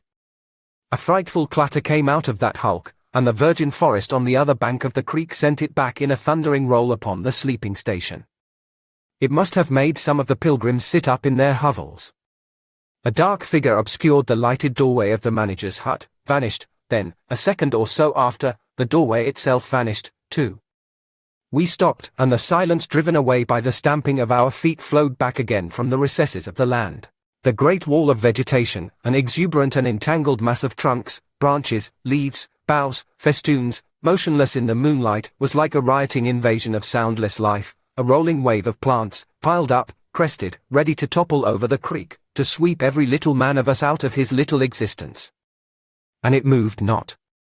A deadened burst of mighty splashes and snorts reached us from afar, as though an ichthyosaurus had been taking a bath of glitter in the great river. "After all," said the boilermaker in a reasonable tone, "why shouldn't we get the rivets?" Why not, indeed? I did not know of any reason why we shouldn't. "They'll come in 3 weeks," I said confidently, but they didn't. Instead of rivets there came an invasion, an infliction, a visitation. It came in sections during the next 3 weeks, each section headed by a donkey carrying a white man in new clothes and tan shoes, bowing from that elevation right and left to the impressed pilgrims. A quarrelsome band of foots or sulky niggers trod on the heels of the donkey. A lot of tents, camp stools, tin boxes, white cases, brown bales would be shot down in the courtyard, and the air of mystery would deepen a little over the muddle of the station. 5 such installments came, with their absurd air of disorderly flight with the loot of innumerable outfit shops and provision stores, that, one would think, they were lugging, after a raid, into the wilderness for equitable division. It was an inextricable mess of things decent in themselves, but that human folly made look like the spoils of thieving. This devoted band called itself the El Dorado Exploring Expedition, and I believe they were sworn to secrecy. Their talk, however, was the talk of sordid buccaneers. It was reckless without hardihood, greedy without audacity, and cruel without courage. There was not an atom of foresight or of serious intention in the whole batch of them, and they did not seem aware these things are wanted for the work of the world. To tear treasure out of the bowels of the land was their desire, with no more moral purpose at the back of it than there is in burglars breaking into a safe. Who paid the expenses of the noble enterprise I don't know, but the uncle of our manager was leader of that lot. In exterior he resembled a butcher in a poor neighborhood, and his eyes had a look of sleepy cunning. He carried his fat paunch with ostentation on his short legs, and during the time his gang infested the station spoke to no one but his nephew. You could see these two roaming about all day long with their heads close together in an everlasting confab. I had given up worrying myself about the rivets. One's capacity for that kind of folly is more limited than you would suppose. I said hang, and let things slide. I had plenty of time for meditation, and now and then I would give some thought to Kurtz. I wasn't very interested in him. No. Still, I was curious to see whether this man, who had come out equipped with moral ideas of some sort, would climb to the top after all, and how he would set about his work when there. Part 2. One evening as I was lying flat on the deck of my steamboat, I heard voices approaching, and there were the nephew and the uncle strolling along the bank. I laid my head on my arm again, and had nearly lost myself in a doze, when somebody said in my ear, as it were, "I am as harmless as a little child, but I don't like to be dictated to. Am I the manager, or am I not? I was ordered to send him there. It's incredible." I became aware that the two were standing on the shore alongside the forepart of the steamboat, just below my head. I did not move. It did not occur to me to move. I was sleepy. "It is unpleasant," grunted the uncle. "He has asked the administration to be sent there," said the other, with the idea of showing what he could do, and I was instructed accordingly. Look at the influence that man must have. Is it not frightful? They both agreed it was frightful, then made several bizarre remarks, make rain and fine weather, one man, the council, by the nose, bits of absurd sentences that got the better of my drowsiness, so that I had pretty near the whole of my wits about me when the uncle said, "The climate may do away with this difficulty for you." "Is he alone there?" "Yes," answered the manager. "He sent his assistant down the river with a note to me in these terms: clear this poor devil out of the country, and don't bother sending more of that sort. I had rather be alone than have the kind of men you can dispose of with me." It was more than a year ago. Can you imagine such impudence? "Anything since then?" asked the other hoarsely. "Ivory," jerked the nephew, "lots of it, prime sort, lots, most annoying, from him." "And with that?" questioned the heavy rumble. "Invoice," was the reply, fired out, so to speak. Then silence. They had been talking about Kurtz. I was broad awake by this time, but, lying perfectly at ease, remained still, having no inducement to change my position. "How did that ivory come all this way?" growled the elder man, who seemed very vexed. The other explained that it had come with a fleet of canoes in charge of an English half-caste clerk Kurtz had with him, that Kurtz had apparently intended to return himself, the station being by that time bare of goods and stores, but after coming 300 miles, had suddenly decided to go back, which he started to do alone in a small dugout with 4 paddlers, leaving the half-caste to continue down the river with the ivory. The two fellows there seemed astounded at anybody attempting such a thing. They were at a loss for an adequate motive. As to me, I seemed to see Kurtz for the first time. It was a distinct glimpse, the dugout, for paddling savages, and the lone white man turning his back suddenly on the headquarters, on relief, on thoughts of home, perhaps, setting his face towards the depths of the wilderness, towards his empty and desolate station. I did not know the motive. Perhaps he was just simply a fine fellow who stuck to his work for its own sake. His name, you understand, had not been pronounced once. He was that man. The half-caste, who, as far as I could see, had conducted a difficult trip with great prudence and pluck, was invariably alluded to as that scoundrel. The scoundrel had reported that the man had been very ill, had recovered imperfectly. The two below me moved away then a few paces, and strolled back and forth at some little distance. I heard, military post, doctor, 200 miles, quite alone now, unavoidable delays, 9 months, no news, strange rumors. They approached again, just as the manager was saying, no one, as far as I know, unless a species of wandering trader, a pestilential fellow, snapping ivory from the natives. Who was it they were talking about now? I gathered in snatches that this was some man supposed to be in Kurtz's district, and of whom the manager did not approve. "We will not be free from unfair competition till one of these fellows is hanged for an example," he said. "Certainly," grunted the other, "get him hanged." "Why not? Anything can be done in this country." "That's what I say, nobody here, you understand, here, can endanger your position." "And why?" "You stand the climate, you outlast them all. The danger is in Europe, but there before I left I took care to." They moved off and whispered, then their voices rose again. "The extraordinary series of delays is not my fault. I did my best." The fat man sighed. "Very sad." "And the pestiferous absurdity of his talk," continued the other, "he bothered me enough when he was here. Each station should be like a beacon on the road towards better things, a center for trade of course, but also for humanizing, improving, instructing. Conceive you, that ass. And he wants to be manager. No, it's," here he got choked by excessive indignation, and I lifted my head the least bit. I was surprised to see how near they were, right under me. I could have spat upon their hats. They were looking on the ground, absorbed in thought. The manager was switching his leg with a slender twig, his sagacious relative lifted his head. "You have been well since you came out this time?" he asked. The other gave a start. "Who? I? Oh. Like a charm, like a charm. But the rest, oh, my goodness. All sick.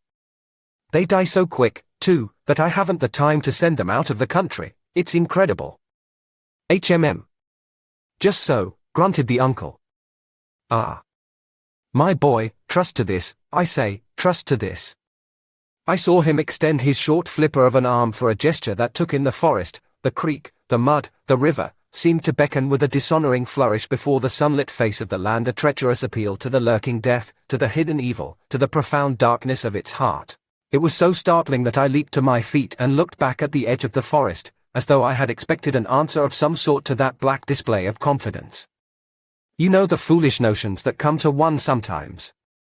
The high stillness confronted these two figures with its ominous patience, waiting for the passing away of a fantastic invasion. They swore aloud together, out of sheer fright, I believe, then pretending not to know anything of my existence, turned back to the station.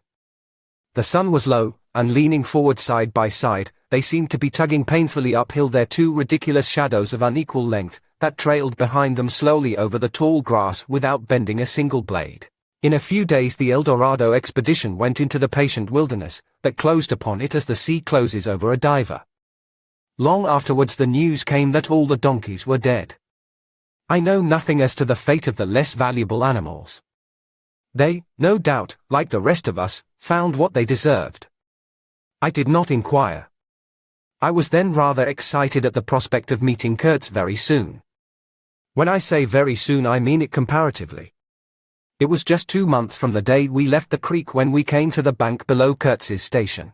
Going up that river was like traveling back to the earliest beginnings of the world, when vegetation rioted on the earth and the big trees were kings. An empty stream, a great silence, an impenetrable forest. The air was warm, thick, heavy, sluggish. There was no joy in the brilliance of sunshine. The long stretches of the waterway ran on, deserted, into the gloom of overshadowed distances.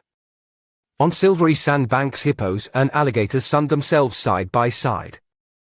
The broadening waters flowed through a mob of wooded islands. You lost your way on that river as you would in a desert, and butted all day long against shoals, trying to find the channel, till you thought yourself bewitched and cut off forever from everything you had known once, somewhere, far away, in another existence perhaps. There were moments when one's past came back to one, as it will sometimes when you have not a moment to spare for yourself, but it came in the shape of an unrestful and noisy dream, remembered with wonder amongst the overwhelming realities of this strange world of plants, and water, and silence. And this stillness of life did not in the least resemble a peace. It was the stillness of an implacable force brooding over an inscrutable intention. It looked at you with a vengeful aspect. I got used to it afterwards. I did not see it any more. I had no time. I had to keep guessing at the channel. I had to discern, mostly by inspiration, the signs of hidden banks. I watched for sunken stones. I was learning to clap my teeth smartly before my heart flew out, when I shaved by a fluke some infernal sly old snag that would have ripped the life out of the tin pot steamboat and drowned all the pilgrims. I had to keep a lookout for the signs of dead wood we could cut up in the night for next day's steaming. When you have to attend to things of that sort, to the mere incidents of the surface, the reality, I tell you, fades. The inner truth is hidden, luckily, but I felt it all the same. I felt often its mysterious stillness watching me at my monkey tricks, just as it watches you fellows performing on your respective tightropes for, what is it? Half a crown a tumble. Try to be civil, Marlow, growled a voice, and I knew there was at least one listener awake besides myself. I beg your pardon. I forgot the heartache which makes up the rest of the price. And indeed, what does the price matter, if the trick be well done? You do your tricks very well. And I didn't do badly either, since I managed not to sink that steamboat on my first trip. It's a wonder to me yet. Imagine a blindfolded man set to drive a van over a bad road. I sweated and shivered over that business considerably, I can tell you. After all, for a seaman, to scrape the bottom of the thing that's supposed to float all the time under his care is the unpardonable sin. No one may know of it, but you never forget the thump, eh? A blow on the very heart. You remember it, you dream of it, you wake up at night and think of it, years after, and go hot and cold all over. I don't pretend to say that steamboat floated all the time. More than once she had to wade for a bit, with 20 cannibals splashing around and pushing. We had enlisted some of these chaps on the way for a crew. Fine fellows, cannibals, in their place. They were men one could work with, and I am grateful to them.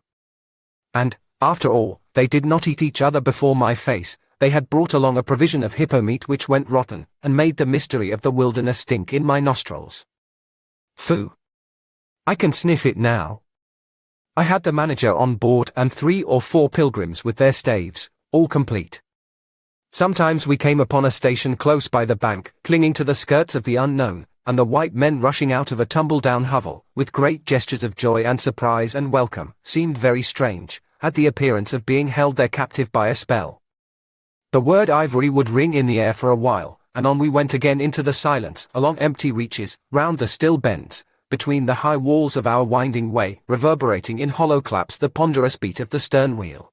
Trees, trees, millions of trees, massive, immense, running up high, and at their foot, hugging the bank against the stream, crept the little begrimed steamboat, like a sluggish beetle crawling on the floor of a lofty portico. It made you feel very small, very lost, and yet it was not altogether depressing, that feeling. After all, if you were small, the grimy beetle crawled on, which was just what you wanted it to do. Where the pilgrims imagined it crawled to I don't know. To some place where they expected to get something. I bet. For me it crawled towards Kurtz, exclusively, but when the steam pipe started leaking we crawled very slow. The reaches opened before us and closed behind, as if the forest had stepped leisurely across the water to bar the way for our return. We penetrated deeper and deeper into the heart of darkness. It was very quiet there. At night sometimes the roll of drums behind the curtain of trees would run up the river and remain sustained faintly, as if hovering in the air high over our heads, till the first break of day. Whether it meant war, peace, or prayer we could not tell. The dawns were heralded by the descent of a chill stillness, the woodcutters slept, their fires burned low, the snapping of a twig would make you start. We were wanderers on a prehistoric earth, on an earth that wore the aspect of an unknown planet. We could have fancied ourselves the first of men taking possession of an accursed inheritance, to be subdued at the cost of profound anguish and of excessive toil. But suddenly, as we struggled round a bend, there would be a glimpse of rush walls, of peaked grass roofs, a burst of yells, a whirl of black limbs, a mass of hands clapping, of feet stamping, of bodies swaying, of eyes rolling, under the droop of heavy and motionless foliage. The steamer toiled along slowly on the edge of a black and incomprehensible frenzy. The prehistoric man was cursing us, praying to us, welcoming us, who could tell? We were cut off from the comprehension of our surroundings, we glided past like phantoms, wondering and secretly appalled, as sane men would be before an enthusiastic outbreak in a madhouse. We could not understand because we were too far, and could not remember because we were traveling in the night of first ages, of those ages that are gone, leaving hardly a sign, and no memories. The earth seemed unearthly. We are accustomed to look upon the shackled form of a conquered monster, but there you could look at a thing monstrous and free. It was unearthly, and the men were, no, they were not inhuman. Well, you know, that was the worst of it, this suspicion of their not being inhuman. It would come slowly to one. They howled and leaped, and spun, and made horrid faces, but what thrilled you was just the thought of their humanity, like yours, the thought of your remote kinship with this wild and passionate uproar. Ugly. Yes, it was ugly enough, but if you were man enough you would admit to yourself that there was in you just the faintest trace of a response to the terrible frankness of that noise, a dim suspicion of there being a meaning in it which you so remote from the night of first ages, could comprehend. And why not? The mind of man is capable of anything, because everything is in it, all the past as well as all the future. What was there after all? Joy, fear, sorrow, devotion, valor, rage, who can tell? But truth stripped of its cloak of time. Let the fool gape and shudder, the man knows, and can look on without a wink. But he must at least be as much of a man as these on the shore. He must meet that truth with his own true stuff, with his own inborn strength. Principles won't do. Acquisitions, clothes, pretty rags that would fly off at the first good shake. No, you want a deliberate belief.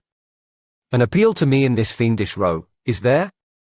Very well, I hear, I admit, but I have a voice, too, and for good or evil mine is the speech that cannot be silenced. Of course, a fool, what with sheer fright and fine sentiments, is always safe. Who's that grunting? You wonder I didn't go ashore for a howl and a dance? Well, no, I didn't. Fine sentiments, you say? Fine sentiments, be hanged. I had no time.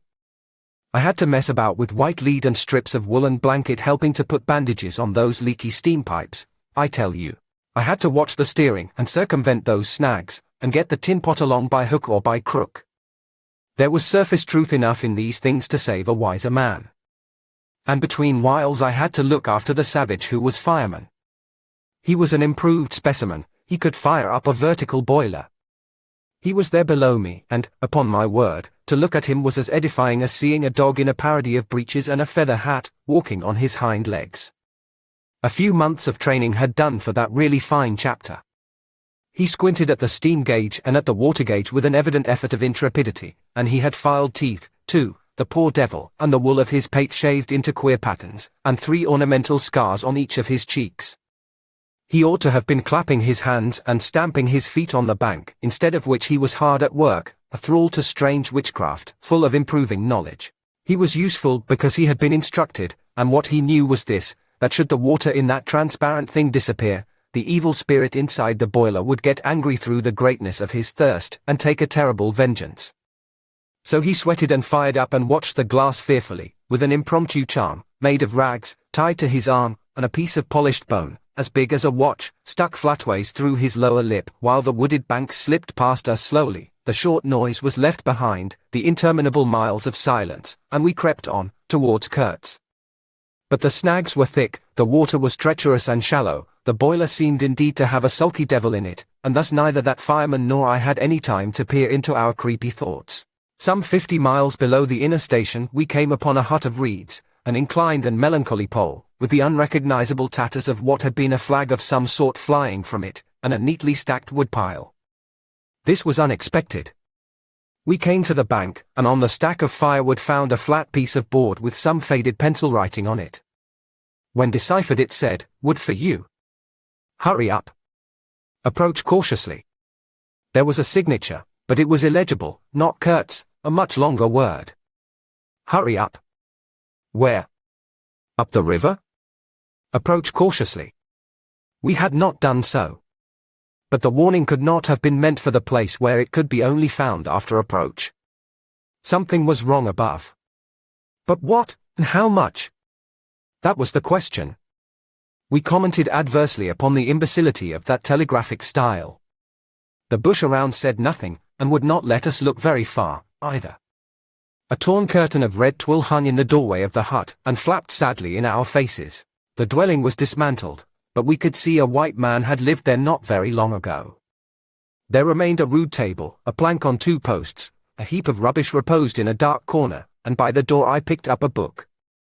It had lost its covers, and the pages had been thumbed into a state of extremely dirty softness, but the back had been lovingly stitched afresh with white cotton thread, which looked clean yet. It was an extraordinary find. Its title was An Inquiry into Some Points of Seamanship, by a man Tosun, some such name, Master in His Majesty's Navy. The matter looked dreary reading enough, with illustrative diagrams and repulsive tables of figures, and the copy was 60 years old. I handled this amazing antiquity with the greatest possible tenderness, lest it should dissolve in my hands. Within, Tosun or Toza was inquiring earnestly into the breaking strain of ship's chains and tackle, and other such matters. Not a very enthralling book, but at the first glance you could see there a singleness of intention, an honest concern for the right way of going to work, which made these humble pages, thought out so many years ago, luminous with another than a professional light. The simple old sailor, with his talk of chains and purchases, made me forget the jungle and the pilgrims in a delicious sensation of having come upon something unmistakably real. Such a book being there was wonderful enough, but still more astounding were the notes penciled in the margin, and plainly referring to the text. I couldn't believe my eyes. They were in cipher. Yes, it looked like cipher. Fancy a man lugging with him a book of that description into this nowhere and studying it, and making notes, in cipher at that. It was an extravagant mystery. I had been dimly aware for some time of a worrying noise, and when I lifted my eyes I saw the woodpile was gone, and the manager, aided by all the pilgrims, was shouting at me from the riverside. I slipped the book into my pocket. I assure you to leave off reading was like tearing myself away from the shelter of an old and solid friendship. I started the lame engine ahead. It must be this miserable trader, this intruder, exclaimed the manager, looking back malevolently at the place we had left. He must be English, I said. It will not save him from getting into trouble if he is not careful, muttered the manager darkly. I observed with assumed innocence that no man was safe from trouble in this world. The current was more rapid now, the steamer seemed at her last gasp, the stern wheel flopped languidly, and I caught myself listening on tiptoe for the next beat of the boat, for in sober truth I expected the wretched thing to give up every moment. It was like watching the last flickers of a life. But still we crawled. Sometimes I would pick out a tree a little way ahead to measure our progress towards Kurtz by, but I lost it invariably before we got abreast. To keep the eyes so long on one thing was too much for human patience. The manager displayed a beautiful resignation.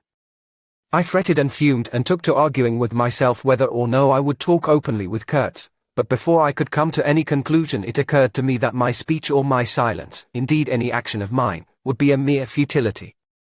What did it matter what anyone knew or ignored? What did it matter who was manager? One gets sometimes such a flash of insight. The essentials of this affair lay deep under the surface, beyond my reach, and beyond my power of meddling. Towards the evening of the second day we judged ourselves about 8 miles from Kurtz's station. I wanted to push on, but the manager looked grave, and told me the navigation up there was so dangerous that it would be advisable, the sun being very low already, to wait where we were till next morning. Moreover, he pointed out that if the warning to approach cautiously were to be followed, we must approach in daylight, not at dusk or in the dark. This was sensible enough. 8 miles meant nearly 3 hours steaming for us, and I could also see suspicious ripples at the upper end of the reach. Nevertheless, I was annoyed beyond expression at the delay, and most unreasonably, too, since one night more could not matter much after so many months. As we had plenty of wood, and caution was the word, I brought up in the middle of the stream. The reach was narrow, straight, with high sides like a railway cutting. The dusk came gliding into it long before the sun had set. The current ran smooth and swift, but a dumb immobility sat on the banks. The living trees, lashed together by the creepers and every living bush of the undergrowth, might have been changed into stone, even to the slenderest twig, to the lightest leaf. It was not sleep, it seemed unnatural, like a state of trance. Not the faintest sound of any kind could be heard. You looked on amazed, and began to suspect yourself of being deaf, then the night came suddenly, and struck you blind as well. About 3 in the morning some large fish leaped, and the loud splash made me jump as though a gun had been fired. When the sun rose there was a white fog, very warm and clammy, and more blinding than the night. It did not shift or drive, it was just there, standing all round you like something solid. At 8 or 9, perhaps, it lifted as a shutter lifts. We had a glimpse of the towering multitude of trees, of the immense matted jungle, with the blazing little ball of the sun hanging over it, all perfectly still, and then the white shutter came down again, smoothly, as if sliding in greased grooves. I ordered the chain, which we had begun to heave in, to be paid out again. Before it stopped running with a muffled rattle, a cry, a very loud cry, as of infinite desolation, soared slowly in the opaque air. It ceased. A complaining clamor, modulated in savage discords, filled our ears. The sheer unexpectedness of it made my hair stir under my cap. I don't know how it struck the others, to me it seemed as though the mist itself had screamed, so suddenly, and apparently from all sides at once, did this tumultuous and mournful uproar arise. It culminated in a hurried outbreak of almost intolerably excessive shrieking, which stopped short, leaving us stiffened in a variety of silly attitudes, and obstinately listening to the nearly as appalling and excessive silence. "Good God! What is the meaning?" stammered at my elbow one of the pilgrims, a little fat man, with sandy hair and red whiskers, who wore side-spring boots, and pink pajamas tucked into his socks. 2 others remained open-mouthed a while minute, then dashed into the little cabin, to rush out incontinently and stand darting scared glances, with Winchesters at ready in their hands. What we could see was just the steamer we were on, her outlines blurred as though she had been on the point of dissolving, and a misty strip of water, perhaps 2 feet broad, around her, and that was all.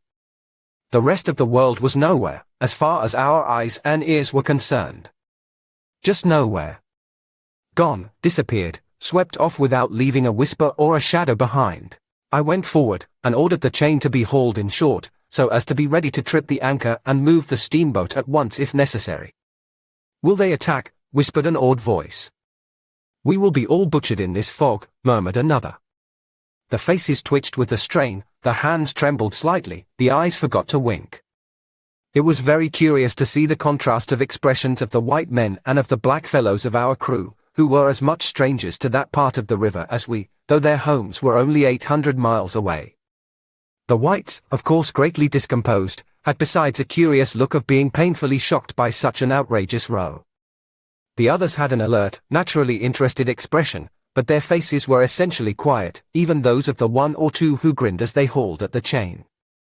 Several exchanged short, grunting phrases, which seemed to settle the matter to their satisfaction. Their headman, a young, broad-chested black, severely draped in dark blue fringed cloths, with fierce nostrils and his hair all done up artfully in oily ringlets, stood near me. "Aha!" I said, just for good fellowship's sake. "Catch him," he snapped, with a bloodshot widening of his eyes and a flash of sharp teeth. "Catch him. Give him to us." "To you, eh?" I asked. "What would you do with them?" "Eat him," he said curtly, and, leaning his elbow on the rail, looked out into the fog in a dignified and profoundly pensive attitude. I would no doubt have been properly horrified, had it not occurred to me that he and his chaps must be very hungry, that they must have been growing increasingly hungry for at least this month past. They had been engaged for 6 months. I don't think a single one of them had any clear idea of time, as we at the end of countless ages have. They still belonged to the beginnings of time, had no inherited experience to teach them as it were, and of course, as long as there was a piece of paper written over in accordance with some farcical law or other made down the river, it didn't enter anybody's head to trouble how they would live. Certainly they had brought with them some rotten hippo meat, which couldn't have lasted very long, anyway, even if the pilgrims hadn't, in the midst of a shocking hullabaloo, thrown a considerable quantity of it overboard. It looked like a high-handed proceeding, but it was really a case of legitimate self-defense. You can't breathe dead hippo waking, sleeping, and eating, and at the same time keep your precarious grip on existence. Besides that, they had given them every week 3 pieces of brass wire, each about 9 inches long, and the theory was they were to buy their provisions with that currency in riverside villages. You can see how that worked. There were either no villages, or the people were hostile, or the director, who like the rest of us fed out of tins, with an occasional old he-goat thrown in, didn't want to stop the steamer for some more or less recondite reason. So, unless they swallowed the wire itself, or made loops of it to snare the fishes with, I don't see what good their extravagant salary could be to them. I must say it was paid with a regularity worthy of a large and honorable trading company. For the rest, the only thing to eat, though it didn't look eatable in the least, I saw in their possession was a few lumps of some stuff like half-cooked dough, of a dirty lavender color, they kept wrapped in leaves, and now and then swallowed a piece of, but so small that it seemed done more for the looks of the thing than for any serious purpose of sustenance. Why in the name of all the gnawing devils of hunger they didn't go for us, they were 30 to 5, and have a good tuck-in for once, amazes me now when I think of it. They were big powerful men, with not much capacity to weigh the consequences, with courage, with strength, even yet, though their skins were no longer glossy and their muscles no longer hard.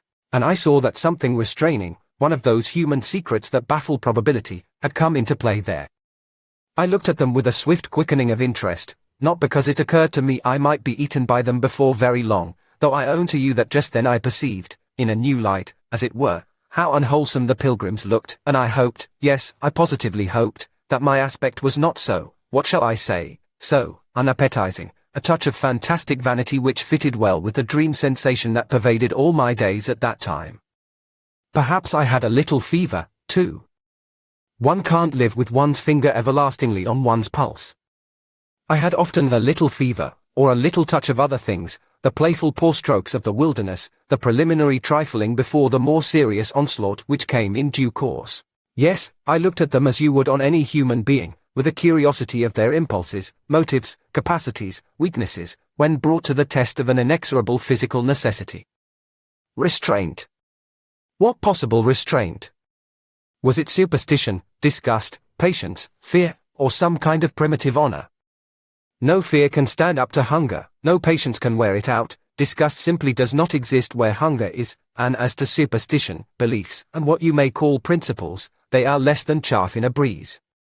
Don't you know the devilry of lingering starvation, its exasperating torment, its black thoughts, its somber and brooding ferocity? Well, I do. It takes a man all his inborn strength to fight hunger properly. It's really easier to face bereavement, dishonor, and the perdition of one's soul, than this kind of prolonged hunger. Sad, but true. And these chaps, too, had no earthly reason for any kind of scruple. Restraint. I would just as soon have expected restraint from a hyena prowling amongst the corpses of a battlefield.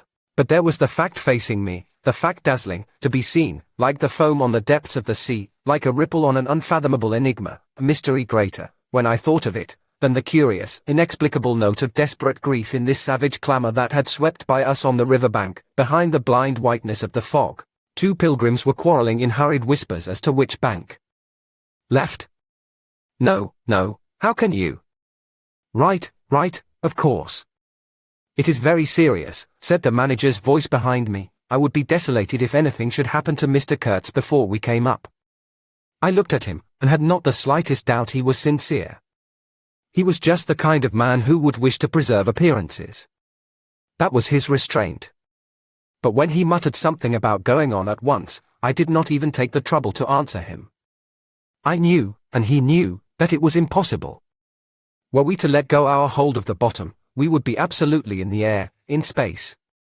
We wouldn't be able to tell where we were going to, whether up or downstream, or across, till we fetched against one bank or the other, and then we wouldn't know at first which it was. Of course I made no move. I had no mind for a smash-up. You couldn't imagine a more deadly place for a shipwreck. Whether we drowned at once or not, we were sure to perish speedily in one way or another. I authorize you to take all the risks, he said, after a short silence. I refuse to take any, I said shortly, which was just the answer he expected, though its tone might have surprised him. Well, I must defer to your judgment. You are captain, he said with marked civility. I turned my shoulder to him in sign of my appreciation, and looked into the fog. How long would it last? It was the most hopeless lookout. The approach to this Kurtz grubbing for ivory in the wretched bush was beset by as many dangers as though he had been an enchanted princess sleeping in a fabulous castle. Will they attack, do you think? Asked the manager, in a confidential tone. I did not think they would attack, for several obvious reasons. The thick fog was one. If they left the bank in their canoes they would get lost in it, as we would be if we attempted to move. Still, I had also judged the jungle of both banks quite impenetrable, and yet eyes were in it, eyes that had seen us. The riverside bushes were certainly very thick, but the undergrowth behind was evidently penetrable. However, during the short lift I had seen no canoes anywhere in the reach, certainly not abreast of the steamer. But what made the idea of attack inconceivable to me was the nature of the noise, of the cries we had heard. They had not the fierce character boding immediate hostile intention. Unexpected, wild, and violent as they had been, they had given me an irresistible impression of sorrow. The glimpse of the steamboat had for some reason filled those savages with unrestrained grief. The danger, if any, I expounded, was from our proximity to a great human passion let loose. Even extreme grief may ultimately vent itself in violence, but more generally takes the form of apathy. You should have seen the pilgrims stare. They had no heart to grin, or even to revile me, but I believe they thought me gone mad, with fright, maybe. I delivered a regular lecture. My dear boys, it was no good bothering. Keep a lookout. Well, you may guess I watched the fog for the signs of lifting as a cat watches a mouse, but for anything else our eyes were of no more use to us than if we had been buried miles deep in a heap of cotton wool. It felt like it, too, choking, warm, stifling. Besides, all I said, though it sounded extravagant, was absolutely true to fact. What we afterwards alluded to as an attack was really an attempt at repulse. The action was very far from being aggressive, it was not even defensive, in the usual sense, it was undertaken under the stress of desperation, and in its essence was purely protective. It developed itself, I should say, 2 hours after the fog lifted, and its commencement was at a spot, roughly speaking, about 1.5 miles below Kurtz's station. We had just floundered and flopped round a bend, when I saw an islet, a mere grassy hummock of bright green, in the middle of the stream. It was the only thing of the kind, but as we opened the reach more, I perceived it was the head of a long sandbank, or rather of a chain of shallow patches stretching down the middle of the river. They were discolored, just awash, and the whole lot was seen just under the water, exactly as a man's backbone is seen running down the middle of his back under the skin. Now, as far as I did see, I could go to the right or to the left of this. I didn't know either channel, of course. The banks looked pretty well alike, the depth appeared the same, but as I had been informed the station was on the west side, I naturally headed for the western passage. No sooner had we fairly entered it than I became aware it was much narrower than I had supposed. To the left of us there was the long uninterrupted shoal, and to the right a high, steep bank heavily overgrown with bushes. Above the bush the trees stood in serried ranks. The twigs overhung the current thickly, and from distance to distance a large limb of some tree projected rigidly over the stream. It was then well on in the afternoon, the face of the forest was gloomy, and a broad strip of shadow had already fallen on the water. In this shadow we steamed up, very slowly, as you may imagine. I sheered her well inshore, the water being deepest near the bank, as the sounding pole informed me. One of my hungry and forbearing friends was sounding in the bows just below me. This steamboat was exactly like a decked scow. On the deck there were 2 little teakwood houses, with doors and windows. The boiler was in the fore end, and the machinery right astern. Over the whole there was a light roof, supported on stanchions. The funnel projected through that roof, and in front of the funnel a small cabin built of light planks served for a pilot house. It contained a couch, 2 camp stools, a loaded Martini Henry leaning in one corner, a tiny table, and the steering wheel. It had a wide door in front and a broad shutter at each side. All these were always thrown open, of course. I spent my days perched up there on the extreme fore end of that roof, before the door. At night I slept, or tried to, on the couch. An athletic black belonging to some coast tribe and educated by my poor predecessor, was the helmsman. He sported a pair of brass earrings, wore a blue cloth wrapper from the waist to the ankles, and thought all the world of himself. He was the most unstable kind of fool I had ever seen. He steered with no end of a swagger while you were by, but if he lost sight of you, he became instantly the prey of an abject funk, and would let that cripple of a steamboat get the upper hand of him in a minute. I was looking down at the sounding pole, and feeling much annoyed to see at each try a little more of it stick out of that river, when I saw my poleman give up on the business suddenly, and stretch himself flat on the deck, without even taking the trouble to haul his pole in.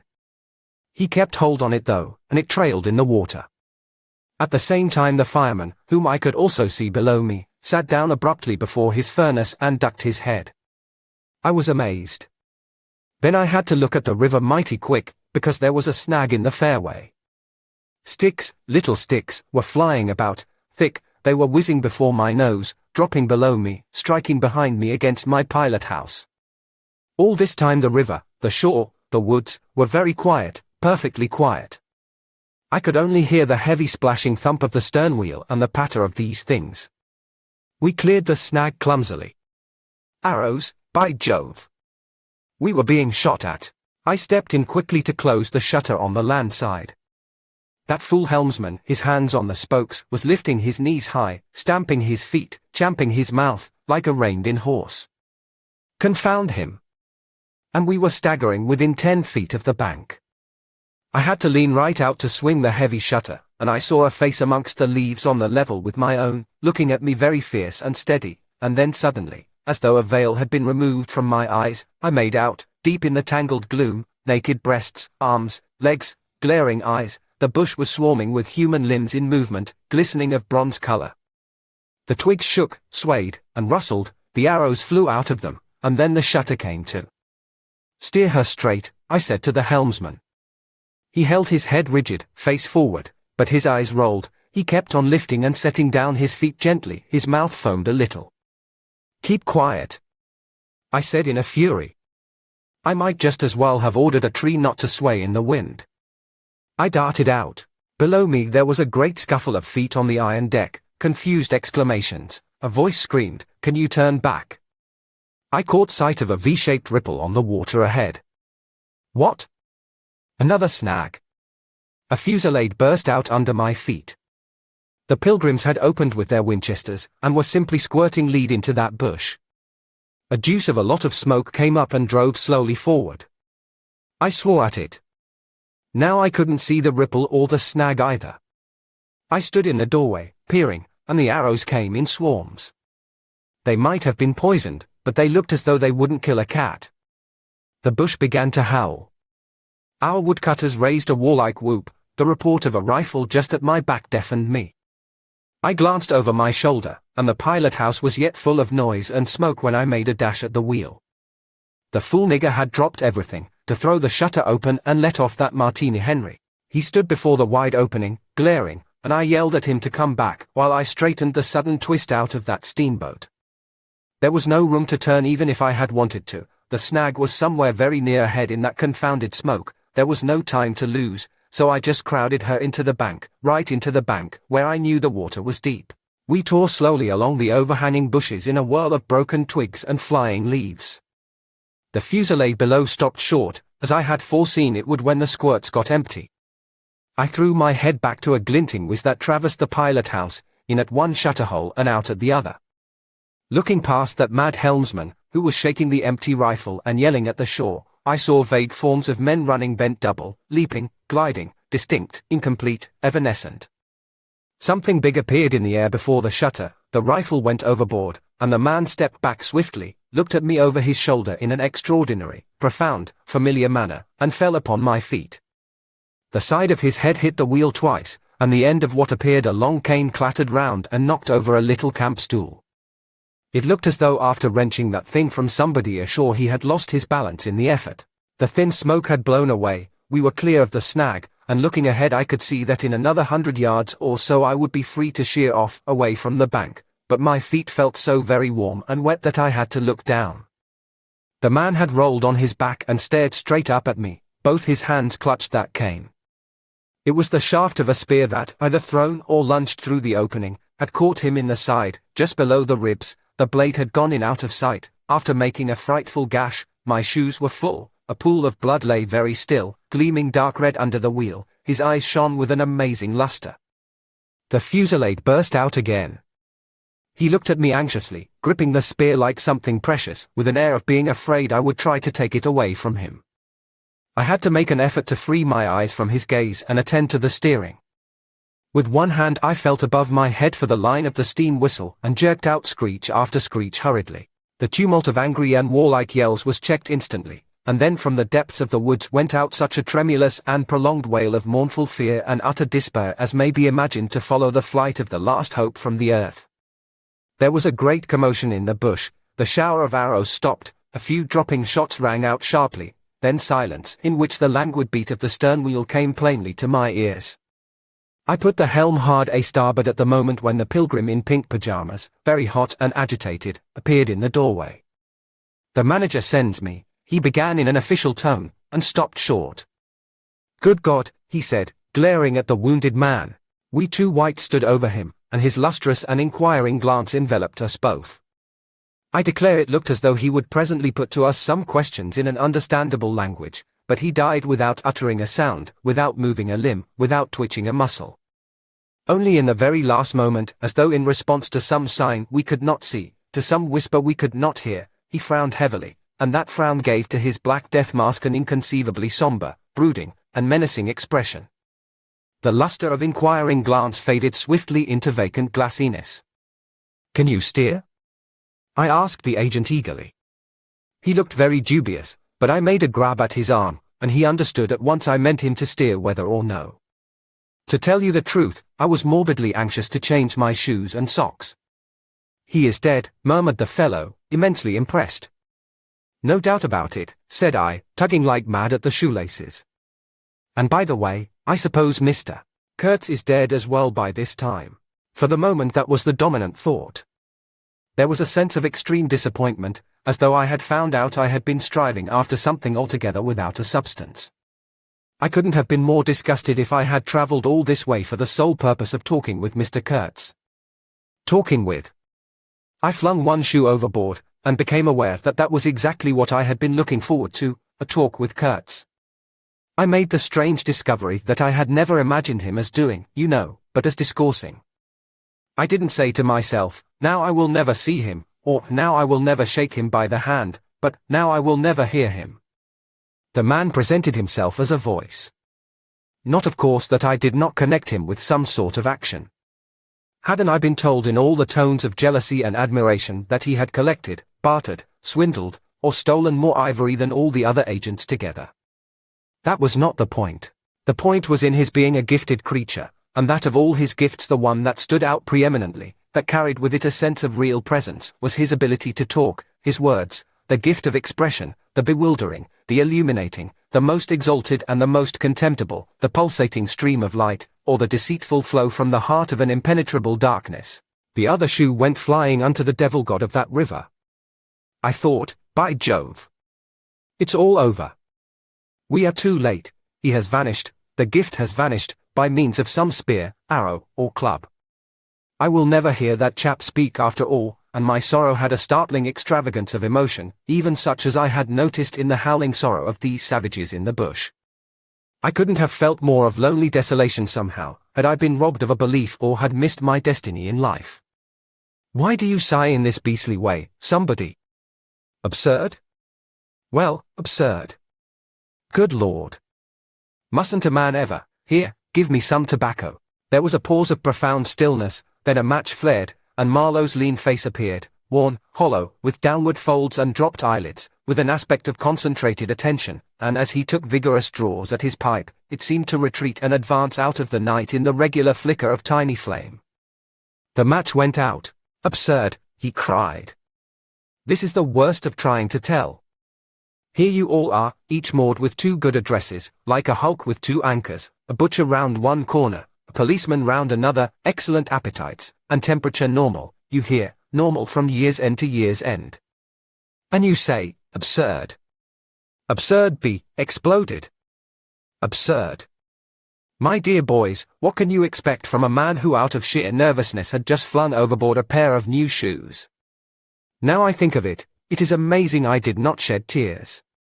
I am, upon the whole, proud of my fortitude. I was cut to the quick at the idea of having lost the inestimable privilege of listening to the gifted Kurtz. Of course I was wrong. The privilege was waiting for me. Oh, yes, I heard more than enough. And I was right, too. A voice.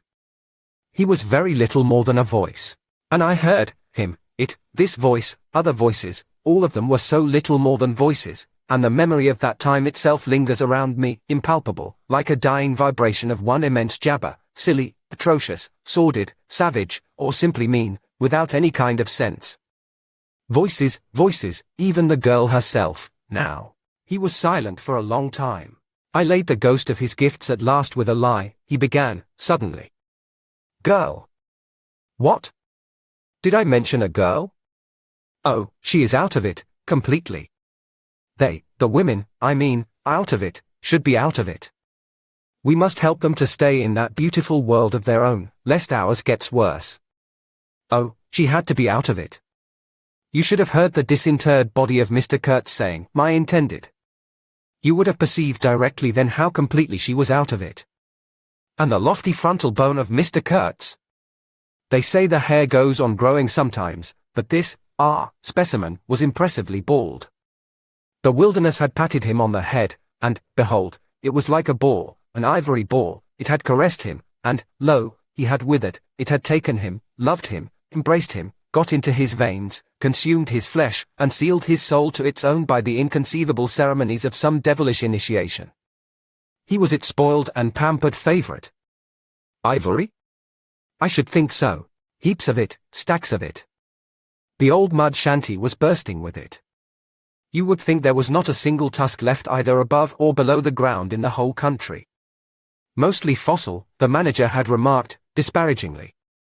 It was no more fossil than I am, but they call it fossil when it is dug up.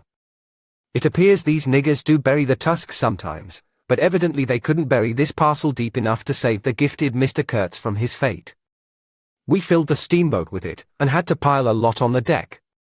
Thus he could see and enjoy as long as he could see, because the appreciation of this favor had remained with him to the last. You should have heard him say, my ivory. Oh, yes, I heard him. My intended, my ivory, my station, my river, my everything belonged to him. It made me hold my breath in expectation of hearing the wilderness burst into a prodigious peal of laughter that would shake the fixed stars in their places. Everything belonged to him, but that was a trifle. The thing was to know what he belonged to, how many powers of darkness claimed him for their own. That was the reflection that made you creepy all over. It was impossible, it was not good for one either, trying to imagine. He had taken a high seat amongst the devils of the land, I mean literally. You can't understand. How could you, with solid pavement under your feet, surrounded by kind neighbors ready to cheer you or to fall on you, stepping delicately between the butcher and the policeman, in the holy terror of scandal and gallows and lunatic asylums. How can you imagine what particular region of the first ages a man's untrammeled feet may take him into by the way of solitude, utter solitude without a policeman, by the way of silence, utter silence, where no warning voice of a kind neighbor can be heard whispering of public opinion? These little things make all the great difference. When they are gone you must fall back upon your own innate strength, upon your own capacity for faithfulness. Of course you may be too much of a fool to go wrong, too dull even to know you are being assaulted by the powers of darkness. I take it, no fool ever made a bargain for his soul with the devil. The fool is too much of a fool, or the devil too much of a devil, I don't know which. Or you may be such a thunderingly exalted creature as to be altogether deaf and blind to anything but heavenly sights and sounds. Then the earth for you is only a standing place, and whether to be like this is your loss or your gain I won't pretend to say. But most of us are neither one nor the other. The earth for us is a place to live in, where we must put up with sights, with sounds, with smells, to, by Jove, breathe dead hippo, so to speak, and not be contaminated. And there, don't you see? Your strength comes in, the faith in your ability for the digging of unostentatious holes to bury the stuff in, your power of devotion, not to yourself, but to an obscure, back-breaking business. And that's difficult enough. Mind, I am not trying to excuse or even explain. I am trying to account to myself for Mr. Kurtz, for the shade of Mr. Kurtz. This initiated wraith from the back of nowhere honored me with its amazing confidence before it vanished altogether. This was because it could speak English to me. The original Kurtz had been educated partly in England, and, as he was good enough to say himself, his sympathies were in the right place. His mother was half English, his father was half French. All Europe contributed to the making of Kurtz, and by I learned that, most appropriately, the International Society for the Suppression of Savage Customs had entrusted him with the making of a report for its future guidance. And he had written it, too. I've seen it. I've read it. It was eloquent, vibrating with eloquence, but too high-strung, I think. 17 pages of close writing he had found time for, but this must have been before his, let us say, nerves went wrong, and caused him to preside at certain midnight dances ending with unspeakable rites, which, as far as I reluctantly gathered from what I heard at various times, were offered up to him, do you understand, to Mr. Kurtz himself. But it was a beautiful piece of writing. The opening paragraph, however, in the light of later information, strikes me now as ominous. He began with the argument that we whites, from the point of development we had arrived at, must necessarily appear to them, savages, in the nature of supernatural beings, we approach them with the might of a deity, and so on, and so on. By the simple exercise of our will we can exert a power for good practically unbounded, etc., etc. From that point he soared and took me with him. The peroration was magnificent, though difficult to remember, you know. It gave me the notion of an exotic immensity ruled by an august benevolence. It made me tingle with enthusiasm. This was the unbounded power of eloquence, of words, of burning noble words. There were no practical hints to interrupt the magic current of phrases, unless a kind of note at the foot of the last page, scrawled evidently much later in an unsteady hand, may be regarded as the exposition of a method. It was very simple, and at the end of that moving appeal to every altruistic sentiment it blazed at you, luminous and terrifying, like a flash of lightning in a serene sky, exterminate all the brutes. The curious part was that he had apparently forgotten all about that valuable postscriptum, because, later on, when he in a sense came to himself, he repeatedly entreated me to take good care of my pamphlet, he called it, as it was sure to have in the future a good influence upon his career. I had full information about all these things, and, besides, as it turned out, I was to have the care of his memory. I've done enough for it to give me the indisputable right to lay it, if I choose, for an everlasting rest in the dustbin of progress, amongst all the sweepings and, figuratively speaking, all the dead cats of civilization. But then, you see, I can't choose. He won't be forgotten. Whatever he was not common. He had the power to charm or frighten rudimentary souls into an aggravated witch dance in his honor. He could also fill the small souls of the pilgrims with bitter misgivings. He had one devoted friend at least, and he had conquered one soul in the world that was neither rudimentary nor tainted with self-seeking. No, I can't forget him, though I am not prepared to affirm the fellow was exactly worth the life we lost in getting to him. I miss my late helmsman awfully. I missed him even while his body was still lying in the pilot house. Perhaps you will think it passing strange, this regret for a savage who was no more account than a grain of sand in a black Sahara. Well, don't you see, he had done something, he had steered. 4 months I had him at my back, a help, an instrument. It was a kind of partnership. He steered for me, I had to look after him, I worried about his deficiencies, and thus a subtle bond had been created, of which I only became aware when it was suddenly broken. And the intimate profundity of that look he gave me when he received his hurt remains to this day in my memory, like a claim of distant kinship affirmed in a supreme moment. Poor fool! If he had only left that shutter alone! He had no restraint, just like Kurtz, a tree swayed by the wind. As soon as I had put on a dry pair of slippers, I dragged him out, after first jerking the spear out of his side, which operation I confess I performed with my eyes shut tight. His heels leaped together over the little doorstep, his shoulders were pressed to my breast, I hugged him from behind desperately. Oh! He was heavy, heavier than any man on earth, I should imagine. Then without more ado I tipped him overboard. The current snatched him as though he had been a wisp of grass, and I saw the body roll over twice before I lost sight of it forever. All the pilgrims and the manager were then congregated on the awning deck about the pilot house, chattering at each other like a flock of excited magpies, and there was a scandalized murmur at my heartless promptitude. What they wanted to keep that body hanging about for I can't guess. Embalm it, maybe, but I had also heard another, and a very ominous, murmur on the deck below. My friends the woodcutters were likewise scandalized, and with a better show of reason, though I admit that the reason itself was quite inadmissible.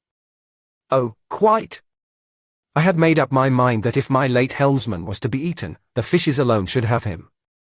He had been a very second-rate helmsman while alive, but now he was dead he might have become a first-class temptation, and possibly cause some startling trouble. Besides, I was anxious to take the wheel, the man in pink pajamas showing himself a hopeless duffer at the business. This I did directly the simple funeral was over. We were going half-speed, keeping right in the middle of the stream, and I listened to the talk about me. They had given up Kurtz, they had given up the station, Kurtz was dead, and the station had been burnt, and so on, and so on. The red-haired pilgrim was beside himself with the thought that at least this poor Kurtz had been properly avenged. Say! We must have made a glorious slaughter of them in the bush. Eh? What do you think? Say? He positively danced, the bloodthirsty little gingery beggar. And he had nearly fainted when he saw the wounded man. I could not help saying, you made a glorious lot of smoke, anyhow. I had seen, from the way the tops of the bushes rustled and flew, that almost all the shots had gone too high. You can't hit anything unless you take aim and fire from the shoulder, but these chaps fired from the hip with their eyes shut.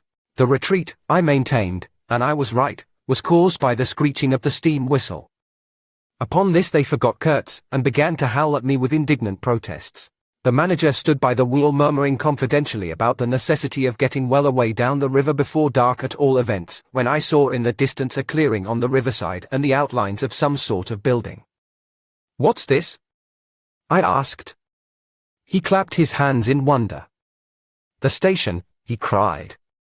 I edged in at once, still going half-speed. Through my glasses I saw the slope of a hill interspersed with rare trees and perfectly free from undergrowth. A long decaying building on the summit was half buried in the high grass, the large holes in the peaked roof gaped black from afar, the jungle and the woods made a background.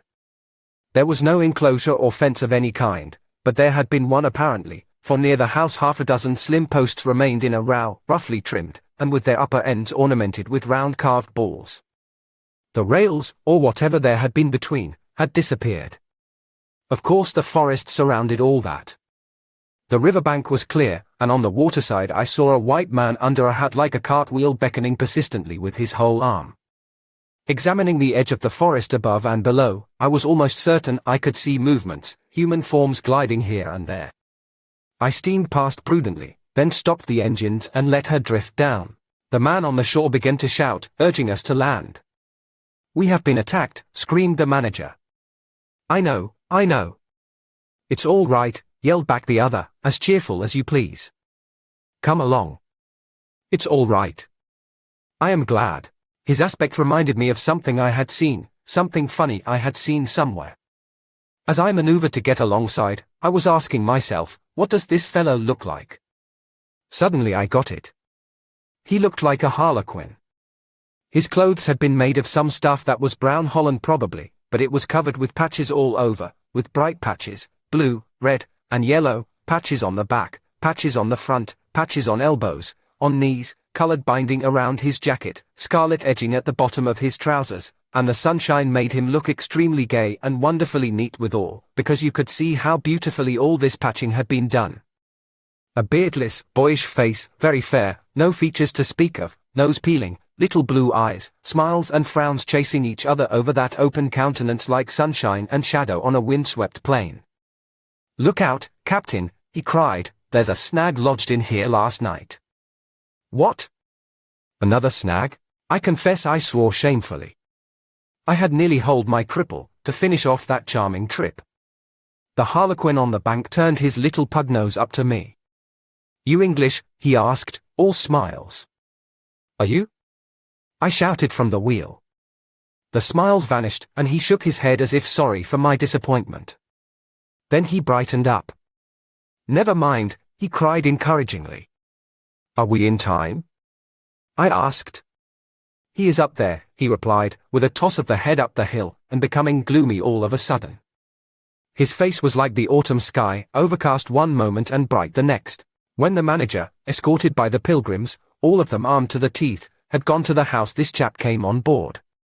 "I say, I don't like this. These natives are in the bush," I said. He assured me earnestly it was all right. "They are simple people," he added. "Well, I am glad you came. It took me all my time to keep them off." "But you said it was all right," I cried. "Oh, they meant no harm," he said, and as I stared he corrected himself, "Not exactly." Then vivaciously, "My faith, your pilot house wants a clean-up." In the next breath he advised me to keep enough steam on the boiler to blow the whistle in case of any trouble. "One good screech will do more for you than all your rifles." "They are simple people," he repeated. He rattled away at such a rate he quite overwhelmed me. He seemed to be trying to make up for lots of silence, and actually hinted, laughing, that such was the case. "Don't you talk with Mr. Kurtz?" I said. "You don't talk with that man, you listen to him," he exclaimed with severe exultation. But now, he waved his arm, and in the twinkling of an eye was in the uttermost depths of despondency. In a moment he came up again with a jump, possessed himself of both my hands, shook them continuously, while he gabbled, "Brother sailor, honor, pleasure, delight, introduce myself. Russian, son of an archpriest. Government of Tambov. What? Tobacco. English tobacco, the excellent English tobacco. Now, that's brotherly. Smoke? Where's a sailor that does not smoke?" The pipe soothed him, and gradually I made out he had run away from school, had gone to sea in a Russian ship, ran away again, served some time in English ships, was now reconciled with the archpriest. He made a point of that. But when one is young one must see things, gather experience, ideas, enlarge the mind. "Here," I interrupted. "You can never tell. Here I met Mr. Kurtz," he said, youthfully solemn and reproachful. I held my tongue after that. It appears he had persuaded a Dutch trading house on the coast to fit him out with stores and goods, and had started for the interior with a light heart and no more idea of what would happen to him than a baby. He had been wandering about that river for nearly 2 years alone, cut off from everybody and everything. "I am not so young as I look. I am 25, he said. "At first old Van Schooten would tell me to go to the devil," he narrated with keen enjoyment, but I stuck to him, and talked, till at last he got afraid I would talk the hind leg off his favorite dog, so he gave me some cheap things and a few guns, and told me he hoped he would never see my face again. Good old Dutchman, Van Schooten. I've sent him one small lot of ivory a year ago, so that he can't call me a little thief when I get back. I hope he got it. And for the rest I don't care. I had some wood stacked for you. That was my old house. Did you see? I gave him Towson's book. He made as though he would kiss me, but restrained himself. The only book I had left, and I thought I had lost it, he said, looking at it ecstatically. So many accidents happen to a man going about alone, you know. Canoes get upset sometimes, and sometimes you've got to clear out so quick when the people get angry. He thumbed the pages. You made notes in Russian? I asked. He nodded. I thought they were written in cipher, I said. He laughed, then became serious. I had lots of trouble to keep these people off, he said. Did they want to kill you? I asked. Oh, no, he cried, and checked himself. Why did they attack us? I pursued. He hesitated, then said shamefacedly, they don't want him to go. Don't they? I said curiously. He nodded a nod full of mystery and wisdom. I tell you, he cried, this man has enlarged my mind. He opened his arms wide, staring at me with his little blue eyes that were perfectly round. Part 3. I looked at him, lost in astonishment. There he was before me, in motley, as though he had absconded from a troupe of mimes, enthusiastic, fabulous. His very existence was improbable, inexplicable, and altogether bewildering. He was an insoluble problem. It was inconceivable how he had existed, how he had succeeded in getting so far, how he had managed to remain, why he did not instantly disappear. I went a little farther, he said, then still a little farther, till I had gone so far that I don't know how I'll ever get back. Never mind. Plenty time. I can manage. You take Kurtz away quick, quick, I tell you. The glamour of youth enveloped his parti-colored rags, his destitution, his loneliness, the essential desolation of his futile wanderings. For months, for years, his life hadn't been worth a day's purchase, and there he was gallantly, thoughtlessly alive, to all appearances indestructible solely by the virtue of his few years and of his unreflecting audacity. I was seduced into something like admiration, like envy. Glamour urged him on, glamour kept him unscathed. He surely wanted nothing from the wilderness but space to breathe in and to push on through. His need was to exist and to move onwards at the greatest possible risk, and with a maximum of privation. If the absolutely pure, uncalculating, unpractical spirit of adventure had ever ruled a human being, it ruled this bepatched youth. I almost envied him the possession of this modest and clear flame. It seemed to have consumed all thought of self so completely, that even while he was talking to you, you forgot that it was he, the man before your eyes, who had gone through these things. I did not envy him his devotion to Kurtz, though. He had not meditated over it. It came to him, and he accepted it with a sort of eager fatalism. I must say that to me it appeared about the most dangerous thing in every way he had come upon so far. They had come together unavoidably, like two ships becalmed near each other, and lay rubbing sides at last. I suppose Kurtz wanted an audience, because on a certain occasion, when encamped in the forest, they had talked all night, or more probably Kurtz had talked. We talked of everything, he said, quite transported at the recollection. I forgot there was such a thing as sleep. The night did not seem to last an hour.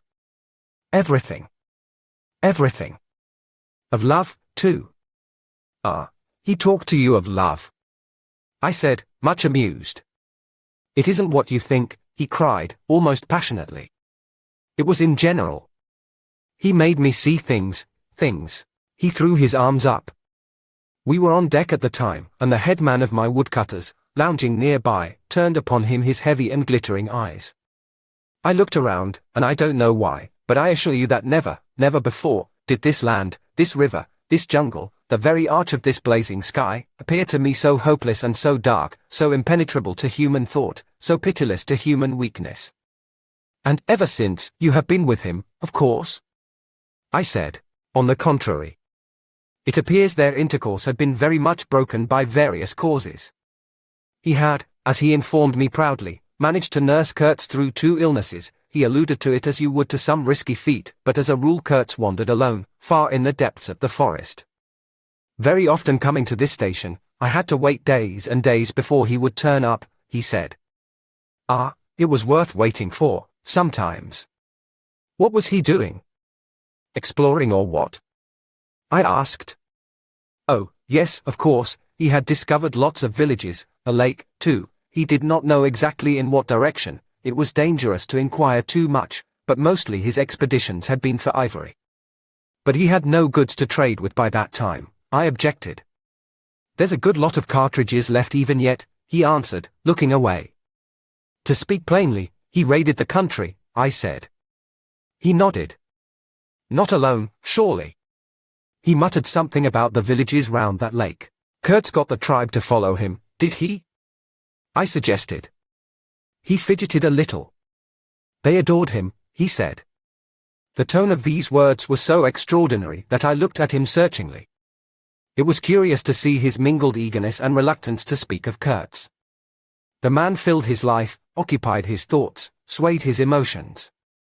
What can you expect, he burst out, he came to them with thunder and lightning, you know, and they had never seen anything like it, and very terrible.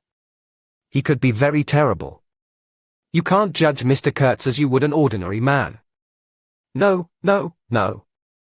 Now, just to give you an idea, I don't mind telling you, he wanted to shoot me, too, one day, but I don't judge him. Shoot you? I cried, what for? Well, I had a small lot of ivory the chief of that village near my house gave me. You see, I used to shoot game for them. Well, he wanted it, and wouldn't hear reason. He declared he would shoot me unless I gave him the ivory and then cleared out of the country, because he could do so, and had a fancy for it, and there was nothing on earth to prevent him killing whom he jolly well pleased. And it was true, too. I gave him the ivory. What did I care? But I didn't clear out. No. I couldn't leave him. I had to be careful, of course, till we got friendly again for a time. He had his second illness then. Afterwards I had to keep out of the way, but I didn't mind. He was living for the most part in those villages on the lake. When he came down to the river, sometimes he would take to me, and sometimes it was better for me to be careful. This man suffered too much. He hated all this, and somehow he couldn't get away. When I had a chance I begged him to try and leave while there was time. I offered to go back with him. And he would say yes, and then he would remain, go off on another ivory hunt, disappear for weeks, forget himself amongst these people, forget himself, you know. Why? He's mad, I said. He protested indignantly. Mr. Kurtz couldn't be mad. If I had heard him talk, only 2 days ago, wouldn't dare hint at such a thing. I had taken up my binoculars while we talked, and was looking at the shore, sweeping the limit of the forest at each side and at the back of the house. The consciousness of there being people in that bush, so silent, so quiet, as silent and quiet as the ruined house on the hill, made me uneasy. There was no sign on the face of nature of this amazing tale that was not so much told as suggested to me in desolate exclamations, completed by shrugs, in interrupted phrases, in hints ending in deep sighs. The woods were unmoved, like a mask, heavy, like the closed door of a prison. They looked with their air of hidden knowledge, of patient expectation, of unapproachable silence. The Russian was explaining to me that it was only lately that Mr. Kurtz had come down to the river, bringing along with him all the fighting men of that lake tribe. He had been absent for several months, getting himself adored, I suppose, and had come down unexpectedly, with the intention to all appearance of making a raid either across the river or downstream. Evidently the appetite for more ivory had got the better of the, what shall I say, less material aspirations. However, he had got much worse suddenly. I heard he was lying helpless, and so I came up, took my chance, said the Russian. Oh, he is bad, very bad. I directed my glass to the house. There were no signs of life, but there was the ruined roof, the long mud wall peeping above the grass, with 3 little square window holes, no 2 of the same size, all this brought within reach of my hand, as it were. And then I made a brusque movement and one of the remaining posts of that vanished fence leaped up in the field of my glass. You remember I told you I had been struck at the distance by certain attempts at ornamentation, rather remarkable in the ruinous aspect of the place. Now I had suddenly a nearer view, and its first result was to make me throw my head back as if before a blow. Then I went carefully from post to post with my glass, and I saw my mistake. These round knobs were not ornamental but symbolic, they were expressive and puzzling, striking and disturbing, food for thought and also for vultures if there had been any looking down from the sky, but at all events for such ants as were industrious enough to ascend the pole.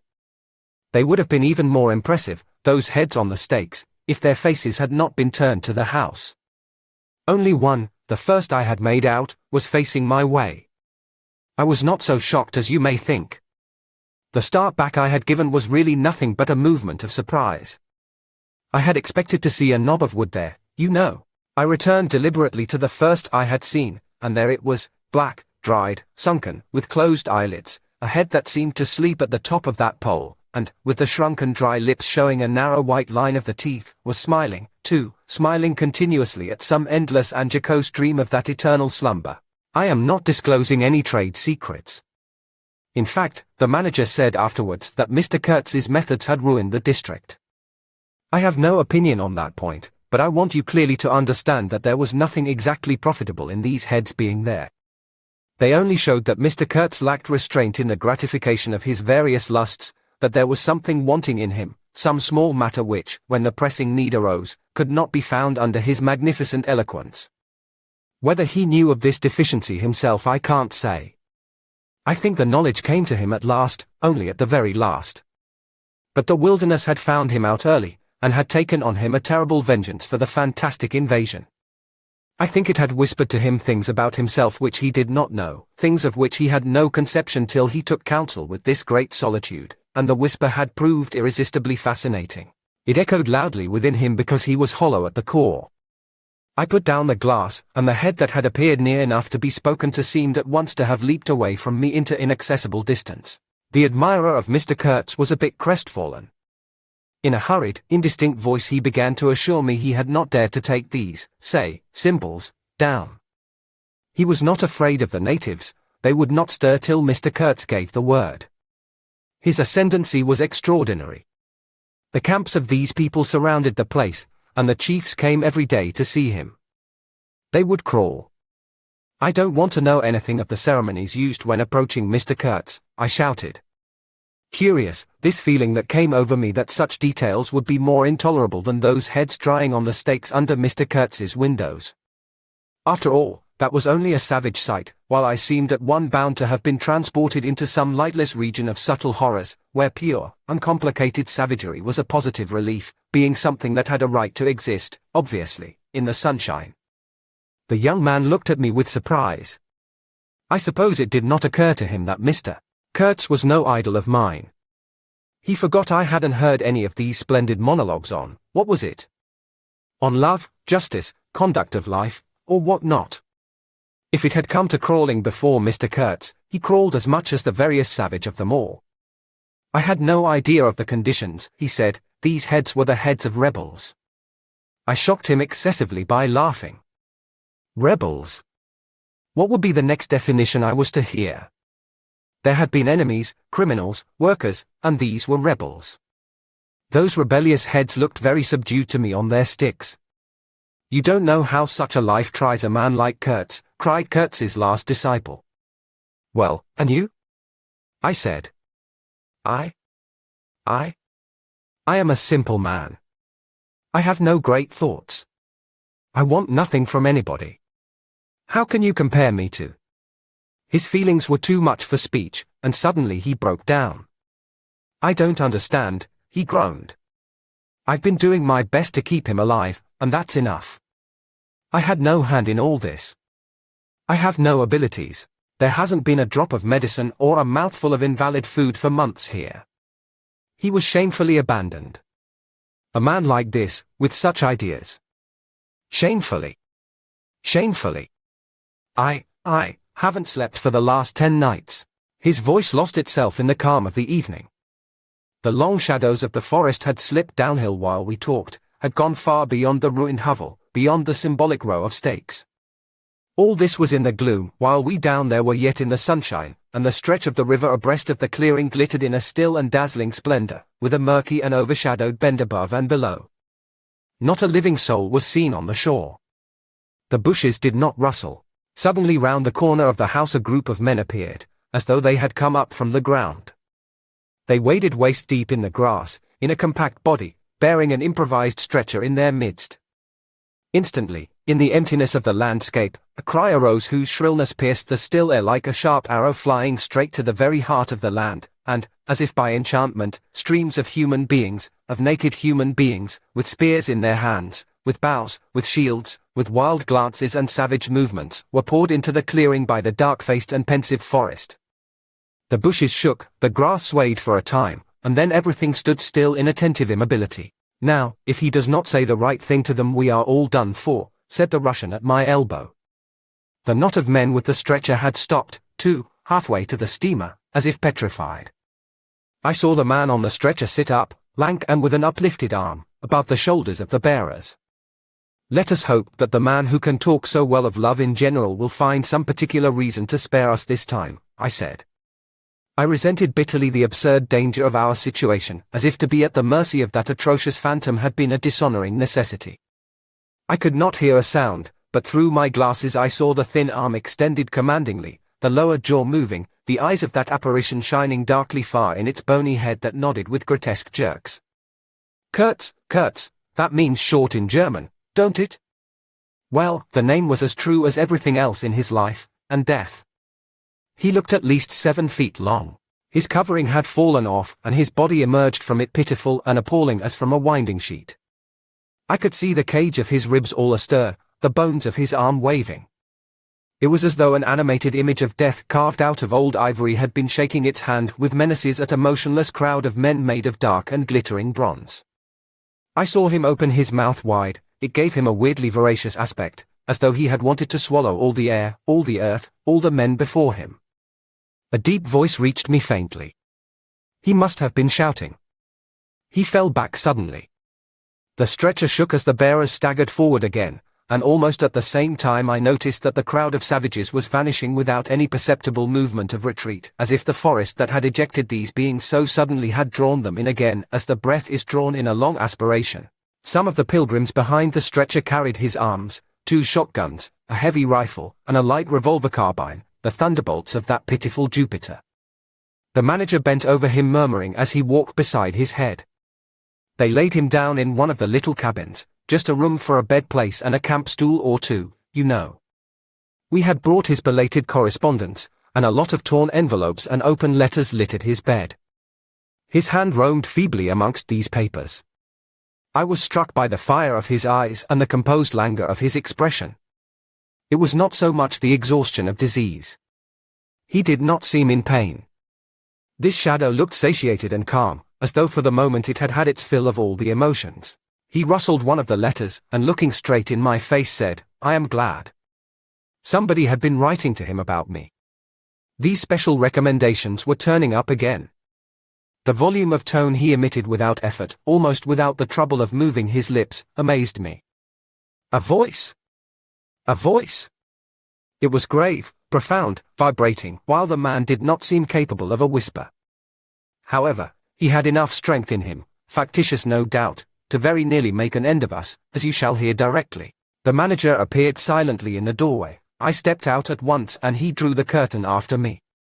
The Russian, eyed curiously by the pilgrims, was staring at the shore. I followed the direction of his glance. Dark human shapes could be made out in the distance, flitting indistinctly against the gloomy border of the forest, and near the river 2 bronze figures, leaning on tall spears, stood in the sunlight under fantastic headdresses of spotted skins, warlike and still in statuesque repose. And from right to left along the lighted shore moved a wild and gorgeous apparition of a woman. She walked with measured steps, draped in striped and fringed cloths, treading the earth proudly, with a slight jingle and flash of barbarous ornaments. She carried her head high, her hair was done in the shape of a helmet, she had brass leggings to the knee, brass wire gauntlets to the elbow, a crimson spot on her tawny cheek, innumerable necklaces of glass beads on her neck, bizarre things, charms, gifts of witchmen, that hung about her, glittered and trembled at every step. She must have had the value of several elephant tusks upon her. She was savage and superb, wild-eyed and magnificent. There was something ominous and stately in her deliberate progress. And in the hush that had fallen suddenly upon the whole sorrowful land, the immense wilderness, the colossal body of the fecund and mysterious life seemed to look at her, pensive, as though it had been looking at the image of its own tenebrous and passionate soul. She came abreast of the steamer, stood still, and faced us. Her long shadow fell to the water's edge. Her face had a tragic and fierce aspect of wild sorrow and of dumb pain mingled with the fear of some struggling, half-shaped resolve. She stood looking at us without a stir, and like the wilderness itself, with an air of brooding over an inscrutable purpose. A whole minute passed, and then she made a step forward. There was a low jingle, a glint of yellow metal, a sway of fringed draperies, and she stopped as if her heart had failed her. The young fellow by my side growled. The pilgrims murmured at my back. She looked at us all as if her life had depended upon the unswerving steadiness of her glance. Suddenly she opened her bared arms and threw them up rigid above her head, as though in an uncontrollable desire to touch the sky, and at the same time the swift shadows darted out on the earth, swept around on the river, gathering the steamer into a shadowy embrace. A formidable silence hung over the scene. She turned away slowly, walked on, following the bank, and passed into the bushes to the left. Once only her eyes gleamed back at us in the dusk of the thickets before she disappeared. If she had offered to come aboard, I really think I would have tried to shoot her, said the man of patches, nervously. I have been risking my life every day for the last fortnight to keep her out of the house. She got in one day and kicked up a row about those miserable rags I picked up in the storeroom to mend my clothes with. I wasn't decent. At least it must have been that, for she talked like a fury to Kurtz for an hour, pointing at me now and then. I don't understand the dialect of this tribe. Luckily for me, I fancy Kurtz felt too ill that day to care, or there would have been mischief. I don't understand. No, it's too much for me. Ah, well, it's all over now. At this moment I heard Kurtz's deep voice behind the curtain. Save me, save the ivory, you mean? Don't tell me. Save me. Why, I've had to save you. You are interrupting my plans now. Sick? Sick? Not so sick as you would like to believe. Never mind. I'll carry my ideas out yet, I will return. I'll show you what can be done. You with your little peddling notions, you are interfering with me. I will return. The manager came out. He did me the honor to take me under the arm and lead me aside. He is very low, he said. He considered it necessary to sigh, but neglected to be consistently sorrowful. We have done all we could for him, haven't we? But there is no disguising the fact, Mr. Kurtz has done more harm than good to the company. He did not see the time was not ripe for vigorous action. Cautiously, that's my principle. We must be cautious yet. The district is closed to us for a time. Deplorable. Upon the whole, the trade will suffer. I don't deny there is a remarkable quantity of ivory, mostly fossil. We must save it, at all events, but look how precarious the position is, and why? Because the method is unsound. Do you, said I, looking at the shore, call it unsound method? Without doubt, he exclaimed hotly. Don't you? No method at all, I murmured after a while. Exactly, he exulted. I anticipated this. Shows a complete want of judgment. It is my duty to point it out in the proper quarter. Oh, said I, that fellow, what's his name, the brickmaker, will make a readable report for you. He appeared confounded for a moment. It seemed to me I had never breathed an atmosphere so vile, and I turned mentally to Kurtz for relief, positively for relief. Nevertheless, I think Mr. Kurtz is a remarkable man, I said with emphasis. He started, dropped on me a heavy glance, said very quietly, he was, and turned his back on me. My hour of favor was over. I found myself lumped along with Kurtz as a partisan of methods for which the time was not ripe. I was unsound. Ah. But it was something to have at least a choice of nightmares. I had turned to the wilderness really, not to Mr. Kurtz, who, I was ready to admit, was as good as buried. And for a moment it seemed to me as if I also were buried in a vast grave full of unspeakable secrets. I felt an intolerable weight oppressing my breast, the smell of the damp earth, the unseen presence of victorious corruption, the darkness of an impenetrable night. The Russian tapped me on the shoulder. I heard him mumbling and stammering something about brother seaman, couldn't conceal knowledge of matters that would affect Mr. Kurtz's reputation. I waited. For him evidently Mr. Kurtz was not in his grave. I suspect that for him Mr. Kurtz was one of the immortals. Well, said I at last, speak out. As it happens, I am Mr. Kurtz's friend, in a way. He stated with a good deal of formality that had we not been of the same profession, he would have kept the matter to himself without regard to consequences. He suspected there was an active ill will towards him on the part of these white men that, you are right, I said, remembering a certain conversation I had overheard. The manager thinks you ought to be hanged. He showed a concern at this intelligence which amused me at first. I had better get out of the way quietly, he said earnestly. I can do no more for Kurtz now, and they would soon find some excuse. What's to stop them? There's a military post 300 miles from here. Well, upon my word, said I, perhaps you had better go if you have any friends amongst the savages nearby. Plenty, he said. They are simple people, and I want nothing, you know. He stood biting his lip. Then, I don't want any harm to happen to these whites here, but of course I was thinking of Mr. Kurtz's reputation, but you are a brother seaman and, all right, said I, after a time. Mr. Kurtz's reputation is safe with me. I did not know how truly I spoke. He informed me, lowering his voice, that it was Kurtz who had ordered the attack to be made on the steamer. He hated sometimes the idea of being taken away, and then again. But I don't understand these matters. I am a simple man. He thought it would scare you away, that you would give it up, thinking him dead. I could not stop him. Oh, I had an awful time of it this last month. Very well, I said. He is all right now.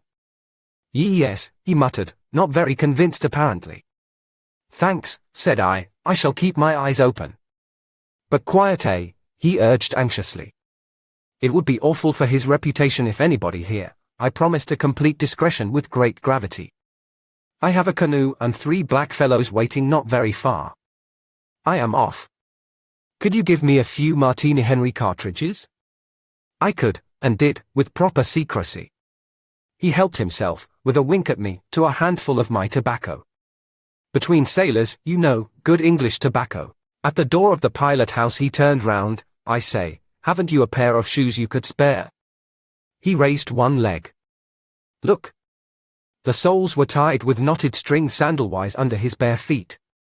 I rooted out an old pair, at which he looked with admiration before tucking it under his left arm. One of his pockets, bright red, was bulging with cartridges, from the other, dark blue, peeped Towson's inquiry, etc., etc. He seemed to think himself excellently well equipped for a renewed encounter with the wilderness. Ah! I'll never meet such a man again. You ought to have heard him recite poetry, his own, too, it was, he told me. Poetry.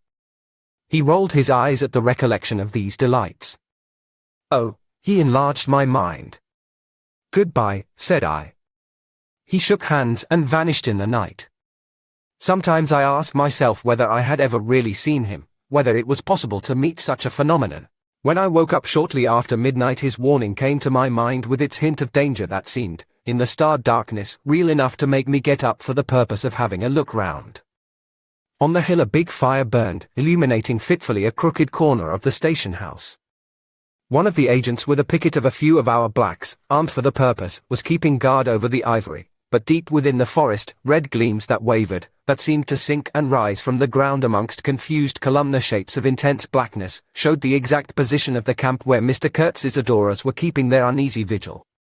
The monotonous beating of a big drum filled the air with muffled shocks and a lingering vibration. A steady droning sound of many men chanting each to himself some weird incantation came out from the black, flat wall of the woods as the humming of bees comes out of a hive, and had a strange narcotic effect upon my half-awake senses.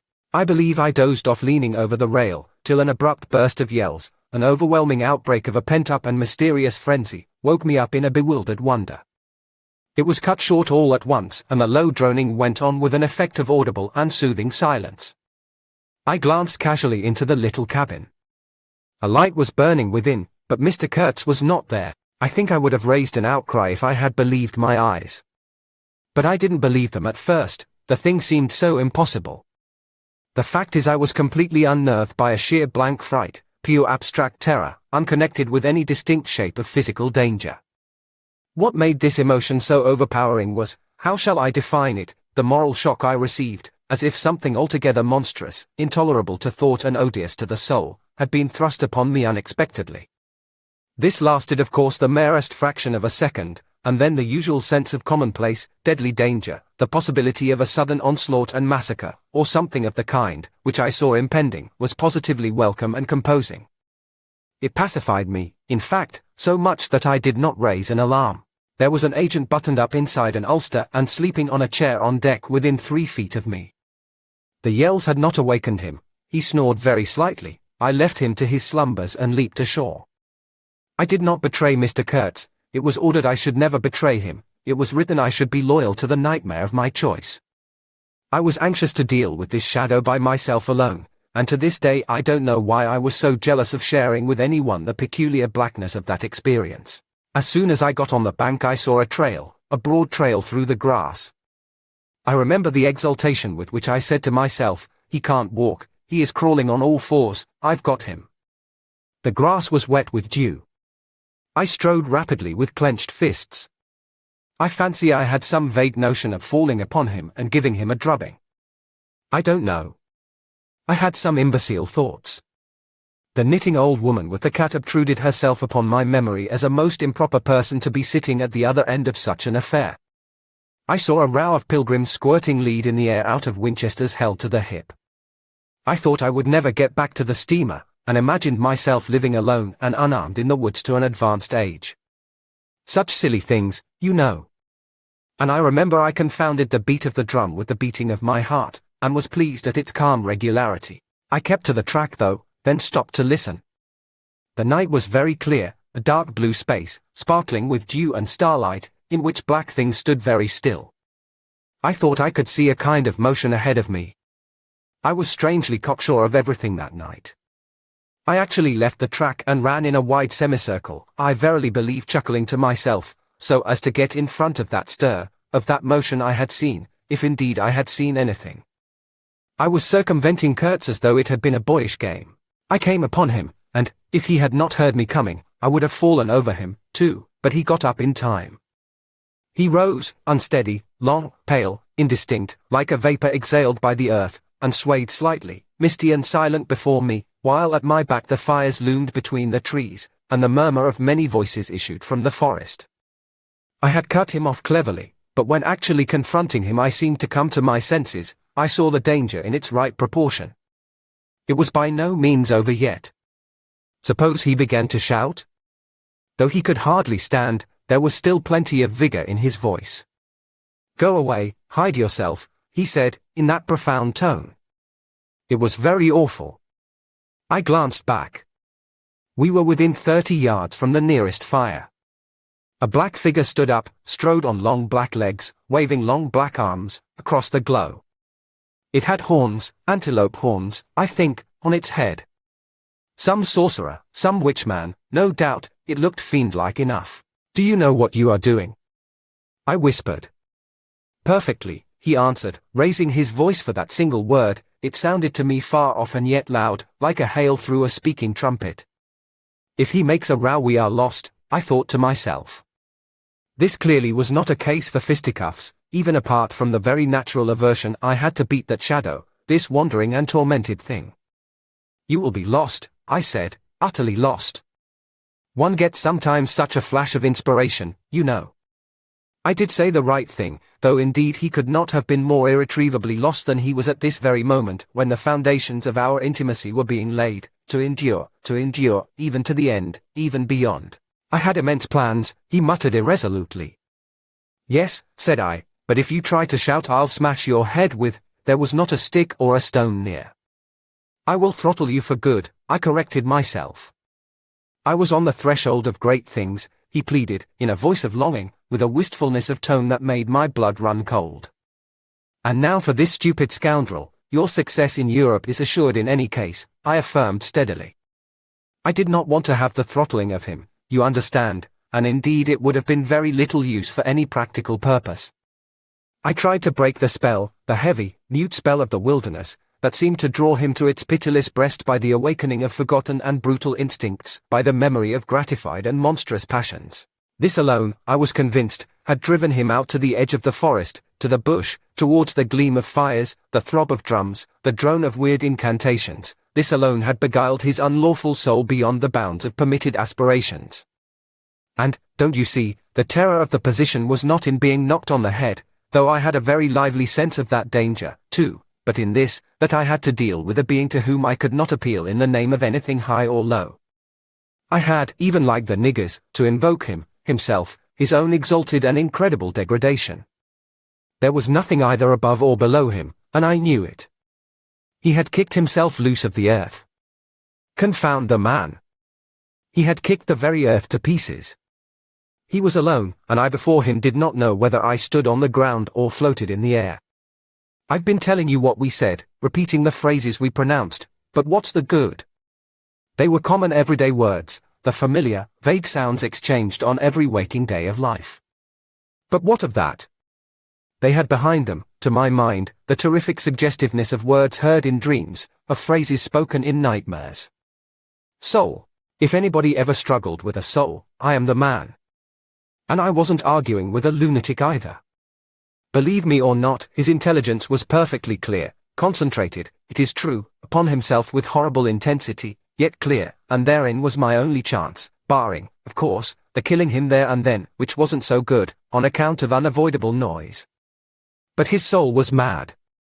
Being alone in the wilderness, it had looked within itself, and, by heavens! I tell you, it had gone mad. I had, for my sins, I suppose, to go through the ordeal of looking into it myself. No eloquence could have been so withering to one's belief in mankind as his final burst of sincerity. He struggled with himself, too. I saw it, I heard it. I saw the inconceivable mystery of a soul that knew no restraint, no faith, and no fear, yet struggling blindly with itself. I kept my head pretty well, but when I had him at last stretched on the couch, I wiped my forehead, while my legs shook under me as though I had carried half a ton on my back down that hill. And yet I had only supported him, his bony arm clasped round my neck, and he was not much heavier than a child. When next day we left at noon, the crowd, of whose presence behind the curtain of trees I had been acutely conscious all the time, flowed out of the woods again, filled the clearing, covered the slope with a mass of naked, breathing, quivering, bronze bodies. I steamed up a bit, then swung downstream, and 2,000 eyes followed the evolutions of the splashing, thumping, fierce river demon beating the water with its terrible tail and breathing black smoke into the air. In front of the first rank, along the river, 3 men, plastered with bright red earth from head to foot, strutted to and fro restlessly. When we came abreast again, they faced the river, stamped their feet, nodded their horned heads, swayed their scarlet bodies. They shook towards the fierce river demon a bunch of black feathers, a mangy skin with a pendant tail, something that looked a dried gourd. They shouted periodically together strings of amazing words that resembled no sounds of human language, and the deep murmurs of the crowd, interrupted suddenly, were like the responses of some satanic litany. We had carried Kurtz into the pilot house, there was more air there. Lying on the couch, he stared through the open shutter. There was an eddy in the mass of human bodies, and the woman with helmeted head and tawny cheeks rushed out to the very brink of the stream. She put out her hands, shouted something, and all that wild mob took up the shout in a roaring chorus of articulated, rapid, breathless utterance. "Do you understand this?" I asked. He kept on looking out past me with fiery, longing eyes, with a mingled expression of wistfulness and hate. He made no answer, but I saw a smile of indefinable meaning, appear on his colorless lips that a moment after twitched convulsively. "Do I not?" he said slowly, gasping, as if the words had been torn out of him by a supernatural power. I pulled the string of the whistle, and I did this because I saw the pilgrims on deck getting out their rifles with an air of anticipating a jolly lark. At the sudden screech there was a movement of abject terror through that wedged mass of bodies. Don't you frighten them away," cried someone on deck disconsolately. I pulled the string time after time. They broke and ran, they leaped, they crouched, they swerved, they dodged the flying terror of the sound. The 3 red chaps had fallen flat, face down on the shore, as though they had been shot dead. Only the barbarous and superb woman did not so much as flinch, and stretched tragically her bare arms after us over the somber and glittering river. And then that imbecile crowd down on the deck started their little fun, and I could see nothing more for smoke. The brown current ran swiftly out of the heart of darkness, bearing us down towards the sea with twice the speed of our upward progress, and Kurtz's life was running swiftly, too, ebbing out of his heart into the sea of inexorable time. The manager was very placid, he had no vital anxieties now, he took us both in with a comprehensive and satisfied glance. The affair had come off as well as could be wished. I saw the time approaching when I would be left alone of the party of unsound method. The pilgrims looked upon me with disfavor. I was, so to speak, numbered with the dead. It is strange how I accepted this unforeseen partnership, this choice of nightmares forced upon me in the tenebrous land invaded by these mean and greedy phantoms. Kurtz discoursed. A voice. A voice. It rang deep to the very last. It survived his strength to hide in the magnificent folds of eloquence the barren darkness of his heart. Oh, he struggled. He struggled. The wastes of his weary brain were haunted by shadowy images now, images of wealth and fame revolving obsequiously round his unextinguishable gift of noble and lofty expression. My intended, my station, my career, my ideas, these were the subjects for the occasional utterances of elevated sentiments. The shade of the original Kurtz frequented the bedside of the hollow sham, whose fate it was to be buried presently in the mould of primeval earth. But both the diabolic love and the unearthly hate of the mysteries it had penetrated fought for the possession of that soul satiated with primitive emotions, avid of lying fame, of sham distinction, of all the appearances of success and power. Sometimes he was contemptibly childish. He desired to have kings meet him at railway stations on his return from some ghastly nowhere, where he intended to accomplish great things. You show them you have in you something that is really profitable, and then there will be no limits to the recognition of your ability, he would say. Of course you must take care of the motives, right motives, always. The long reaches that were like one and the same reach, monotonous bends that were exactly alike, slipped past the steamer with their multitude of secular trees looking patiently after this grimy fragment of another world, the forerunner of change, of conquest, of trade, of massacres, of blessings. I looked ahead, piloting. Close the shutter, said Kurtz suddenly one day, I can't bear to look at this. I did so. There was a silence. Oh, but I will wring your heart yet, he cried at the invisible wilderness. We broke down, as I had expected, and had to lie up for repairs at the head of an island. This delay was the first thing that shook Kurtz's confidence. One morning he gave me a packet of papers and a photograph, the lot tied together with a shoestring. Keep this for me, he said. This noxious fool, meaning the manager, is capable of prying into my boxes when I am not looking. In the afternoon I saw him. He was lying on his back with closed eyes, and I withdrew quietly, but I heard him mutter, live rightly, die, die. I listened. There was nothing more. Was he rehearsing some speech in his sleep, or was it a fragment of a phrase from some newspaper article? He had been writing for the papers and meant to do so again, for the furthering of my ideas. It's a duty. His was an impenetrable darkness. I looked at him as you peer down at a man who is lying at the bottom of a precipice where the sun never shines. But I had not much time to give him, because I was helping the engine driver to take to pieces the leaky cylinders, to straighten a bent connecting rod, and in other such matters. I lived in an infernal mess of rust, filings, nuts, bolts, spanners, hammers, ratchet drills, things I abominate because I don't get on with them. I tended the little forge we fortunately had aboard. I toiled wearily in a wretched scrap heap, unless I had the shakes too bad to stand. One evening coming in with a candle I was startled to hear him say a little tremulously, I am lying here in the dark waiting for death. The light was within a foot of his eyes. I forced myself to murmur, oh, nonsense, and stood over him as if transfixed. Anything approaching the change that came over his features I have never seen before, and hope never to see again. Oh, I wasn't touched. I was fascinated. It was as though a veil had been rent.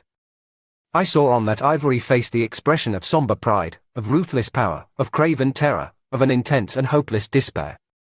Did he live his life again in every detail of desire, temptation, and surrender during that supreme moment of complete knowledge? He cried in a whisper at some image, at some vision. He cried out twice, a cry that was no more than a breath. The horror! The horror! I blew the candle out and left the cabin. The pilgrims were dining in the mess room, and I took my place opposite the manager, who lifted his eyes to give me a questioning glance, which I successfully ignored. He leaned back, serene, with that peculiar smile of his sealing the unexpressed depths of his meanness. A continuous shower of small flies streamed upon the lamp, upon the cloth, upon our hands and faces. Suddenly the manager's boy put his insolent black head in the doorway, and said in a tone of scathing contempt, Mr. Kurtz, he dead. All the pilgrims rushed out to see. I remained, and went on with my dinner. I believe I was considered brutally callous. However, I did not eat much. There was a lamp in there, light, don't you know, and outside it was so beastly dark. I went no more near the remarkable man who had pronounced a judgment upon the adventures of his soul on this earth. The voice was gone. What else had been there? But I am of course aware that next day the pilgrims buried something in a muddy hole, and then they very nearly buried me. However, as you see, I did not go to join Kurtz there and then. I did not. I remained to dream the nightmare out to the end, and to show my loyalty to Kurtz once more. Destiny. My destiny. Droll thing life is, that mysterious arrangement of merciless logic for a futile purpose. The most you can hope from it is some knowledge of yourself, that comes too late, a crop of unextinguishable regrets. I have wrestled with death. It is the most unexciting contest you can imagine. It takes place in an impalpable greyness, with nothing underfoot, with nothing around, without spectators, without clamour, without glory, without the great desire of victory, without the great fear of defeat, in a sickly atmosphere of tepid skepticism, without much belief in your own right, and still less in that of your adversary. If such is the form of ultimate wisdom, then life is a greater riddle than some of us think it to be. I was within a hair's breadth of the last opportunity for pronouncement, and I found with humiliation that probably I would have nothing to say. This is the reason why I affirm that Kurtz was a remarkable man. He had something to say. He said it. Since I had peeped over the edge myself, I understand better the meaning of his stare, that could not see the flame of the candle, but was wide enough to embrace the whole universe, piercing enough to penetrate all the hearts that beat in the darkness. He had summed up, he had judged. The horror. He was a remarkable man. After all, this was the expression of some sort of belief, it had candour, it had conviction, it had a vibrating note of revolt in its whisper, it had the appalling face of a glimpsed truth, the strange commingling of desire and hate. And it is not my own extremity I remember best, a vision of greyness without form filled with physical pain, and a careless contempt for the evanescence of all things, even of this pain itself. No. It is his extremity that I seem to have lived through. True, he had made that last stride, he had stepped over the edge, while I had been permitted to draw back my hesitating foot. And perhaps in this is the whole difference, perhaps all the wisdom, and all truth, and all sincerity, are just compressed into that inappreciable moment of time in which we step over the threshold of the invisible. Perhaps. I like to think my summing up would not have been a word of careless contempt. Better his cry, much better.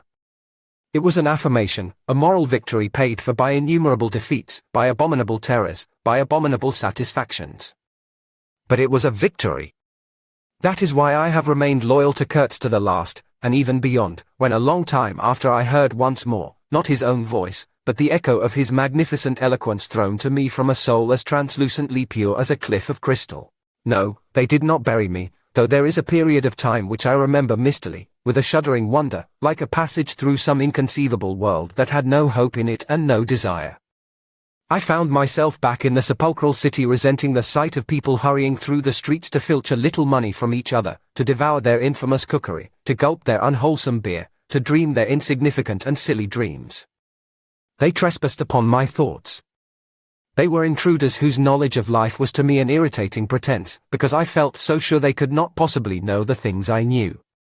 Their bearing, which was simply the bearing of commonplace individuals going about their business in the assurance of perfect safety, was offensive to me like the outrageous flauntings of folly in the face of a danger it is unable to comprehend.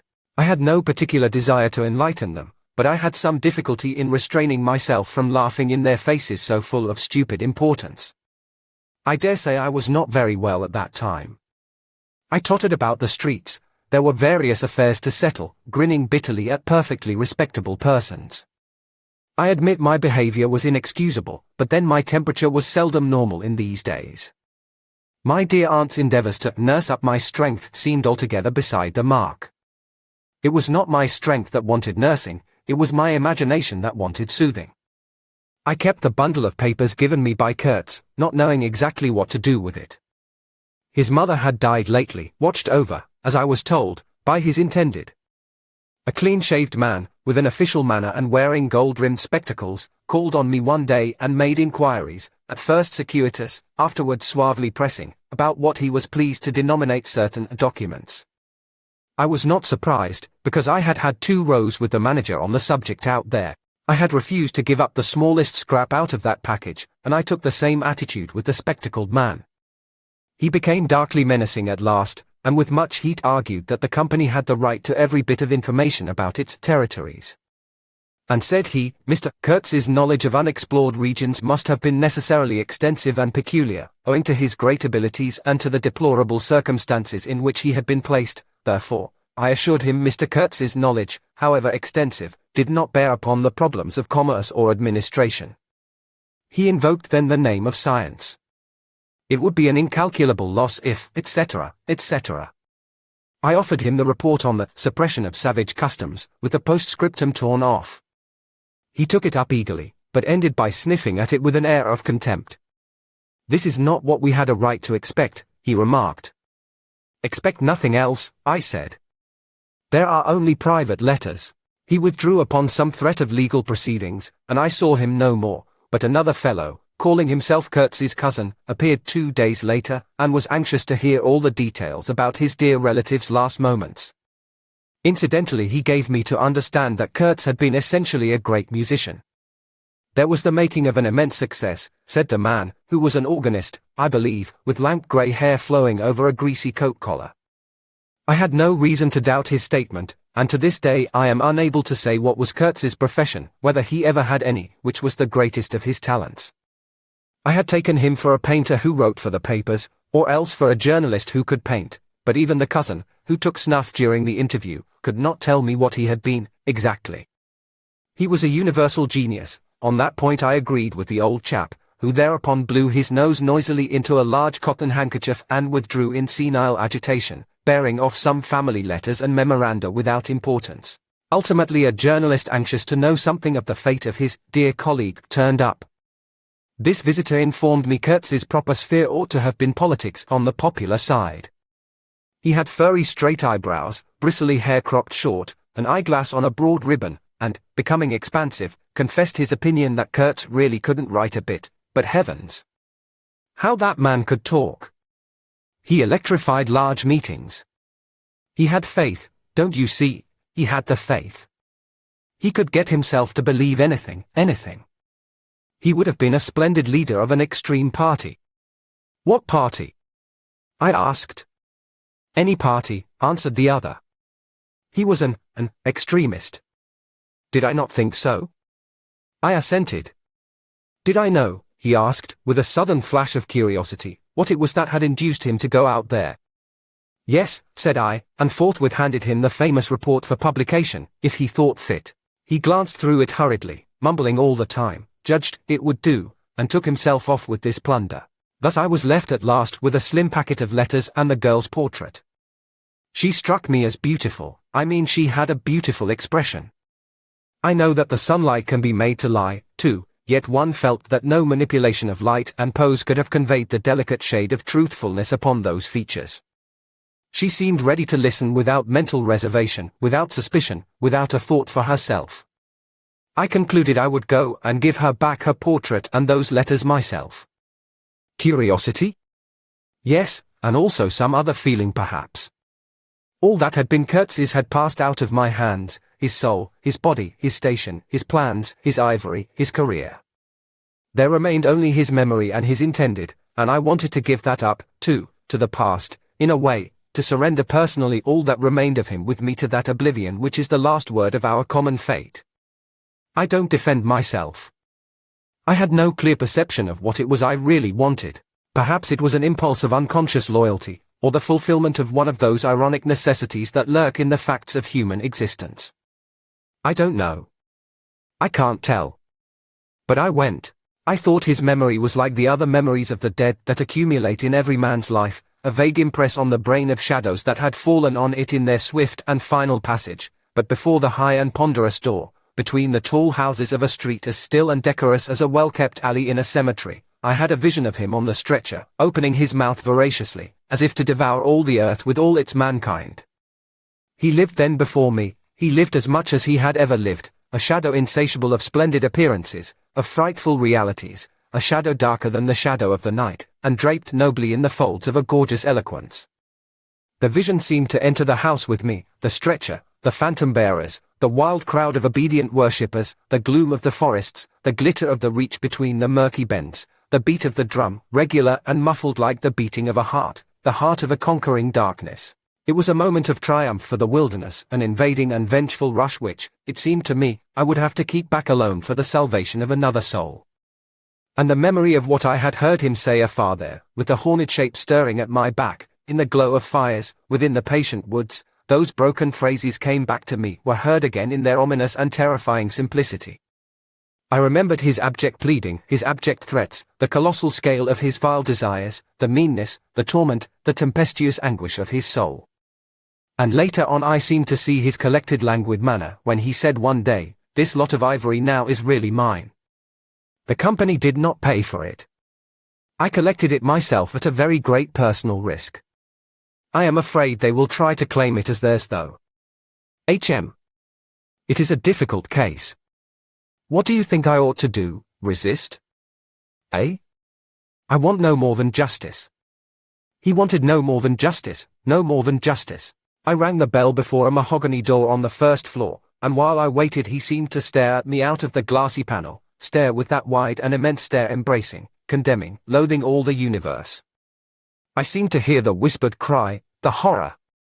The horror!" The dusk was falling. I had to wait in a lofty drawing room with 3 long windows from floor to ceiling that were like 3 luminous and bed-raped columns. The bent gilt legs and backs of the furniture shone in indistinct curves.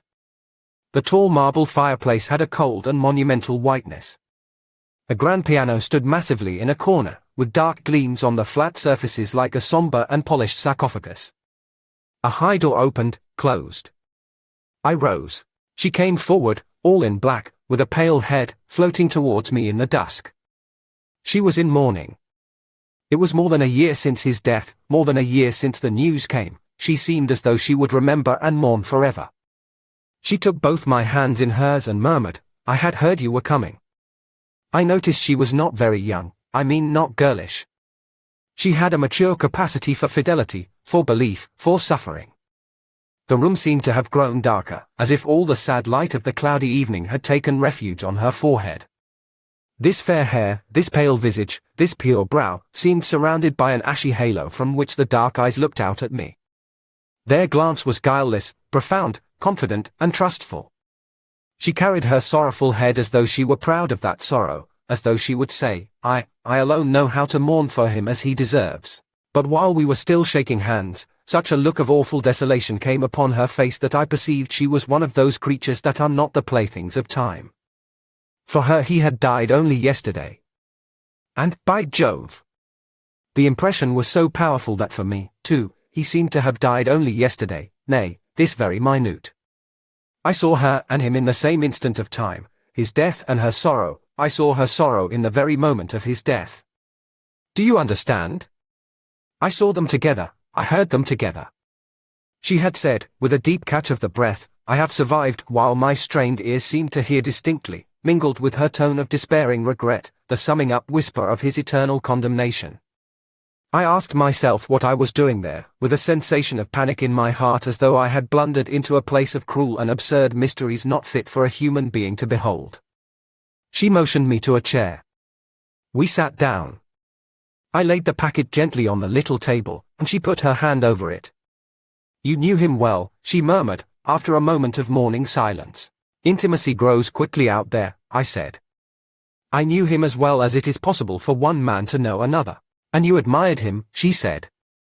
"It was impossible to know him and not to admire him." "Was it? He was a remarkable man," I said, unsteadily. Then before the appealing fixity of her gaze, that seemed to watch for more words on my lips, I went on, "It was impossible not to love him," she finished eagerly, silencing me into an appalled dumbness. "How true! How true! But when you think that no one knew him so well as I had all his noble confidence. I knew him best." "You knew him best," I repeated. And perhaps she did. But with every word spoken the room was growing darker, and only her forehead, smooth and white, remained illumined by the inextinguishable light of belief and love. "You were his friend," she went on. "His friend," she repeated, a little louder. You must have been, if he had given you this, and sent you to me. I feel I can speak to you, and oh, I must speak. I want you, you who have heard his last words, to know I have been worthy of him. It is not pride. Yes. I am proud to know I understood him better than anyone on earth, he told me so himself. And since his mother died I have had no one, to. I listened. The darkness deepened. I was not even sure whether he had given me the right bundle. I rather suspect he wanted me to take care of another batch of his papers which, after his death, I saw the manager examining under the lamp. And the girl talked, easing her pain in the certitude of my sympathy. She talked as thirsty men drink. I had heard that her engagement with Kurtz had been disapproved by her people. He wasn't rich enough or something. And indeed I don't know whether he had not been a pauper all his life. He had given me some reason to infer that it was his impatience of comparative poverty that drove him out there. Who was not his friend who had heard him speak once, she was saying. He drew men towards him by what was best in them. She looked at me with intensity. It is the gift of the great, she went on, and the sound of her low voice seemed to have the accompaniment of all the other sounds, full of mystery, desolation, and sorrow, I had ever heard, the ripple of the river, the soughing of the trees swayed by the wind, the murmurs of the crowds, the faint ring of incomprehensible words cried from afar, the whisper of a voice speaking from beyond the threshold of an eternal darkness. But you have heard him. You know, she cried.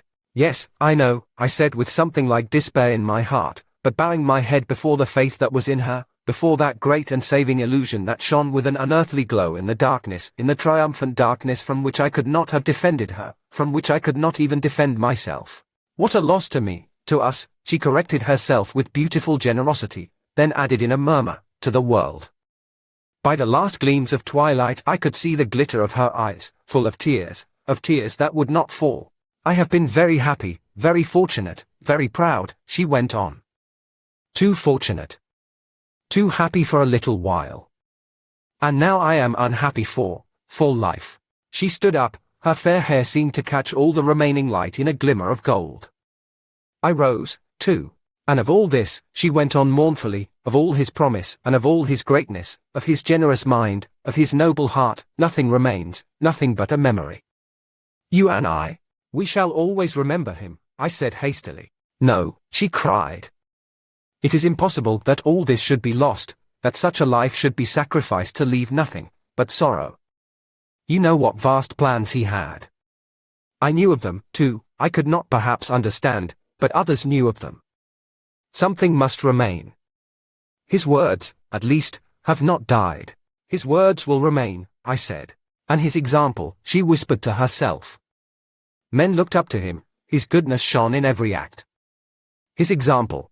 True, I said, his example, too. Yes, his example. I forgot that, but I do not. I cannot believe, not yet.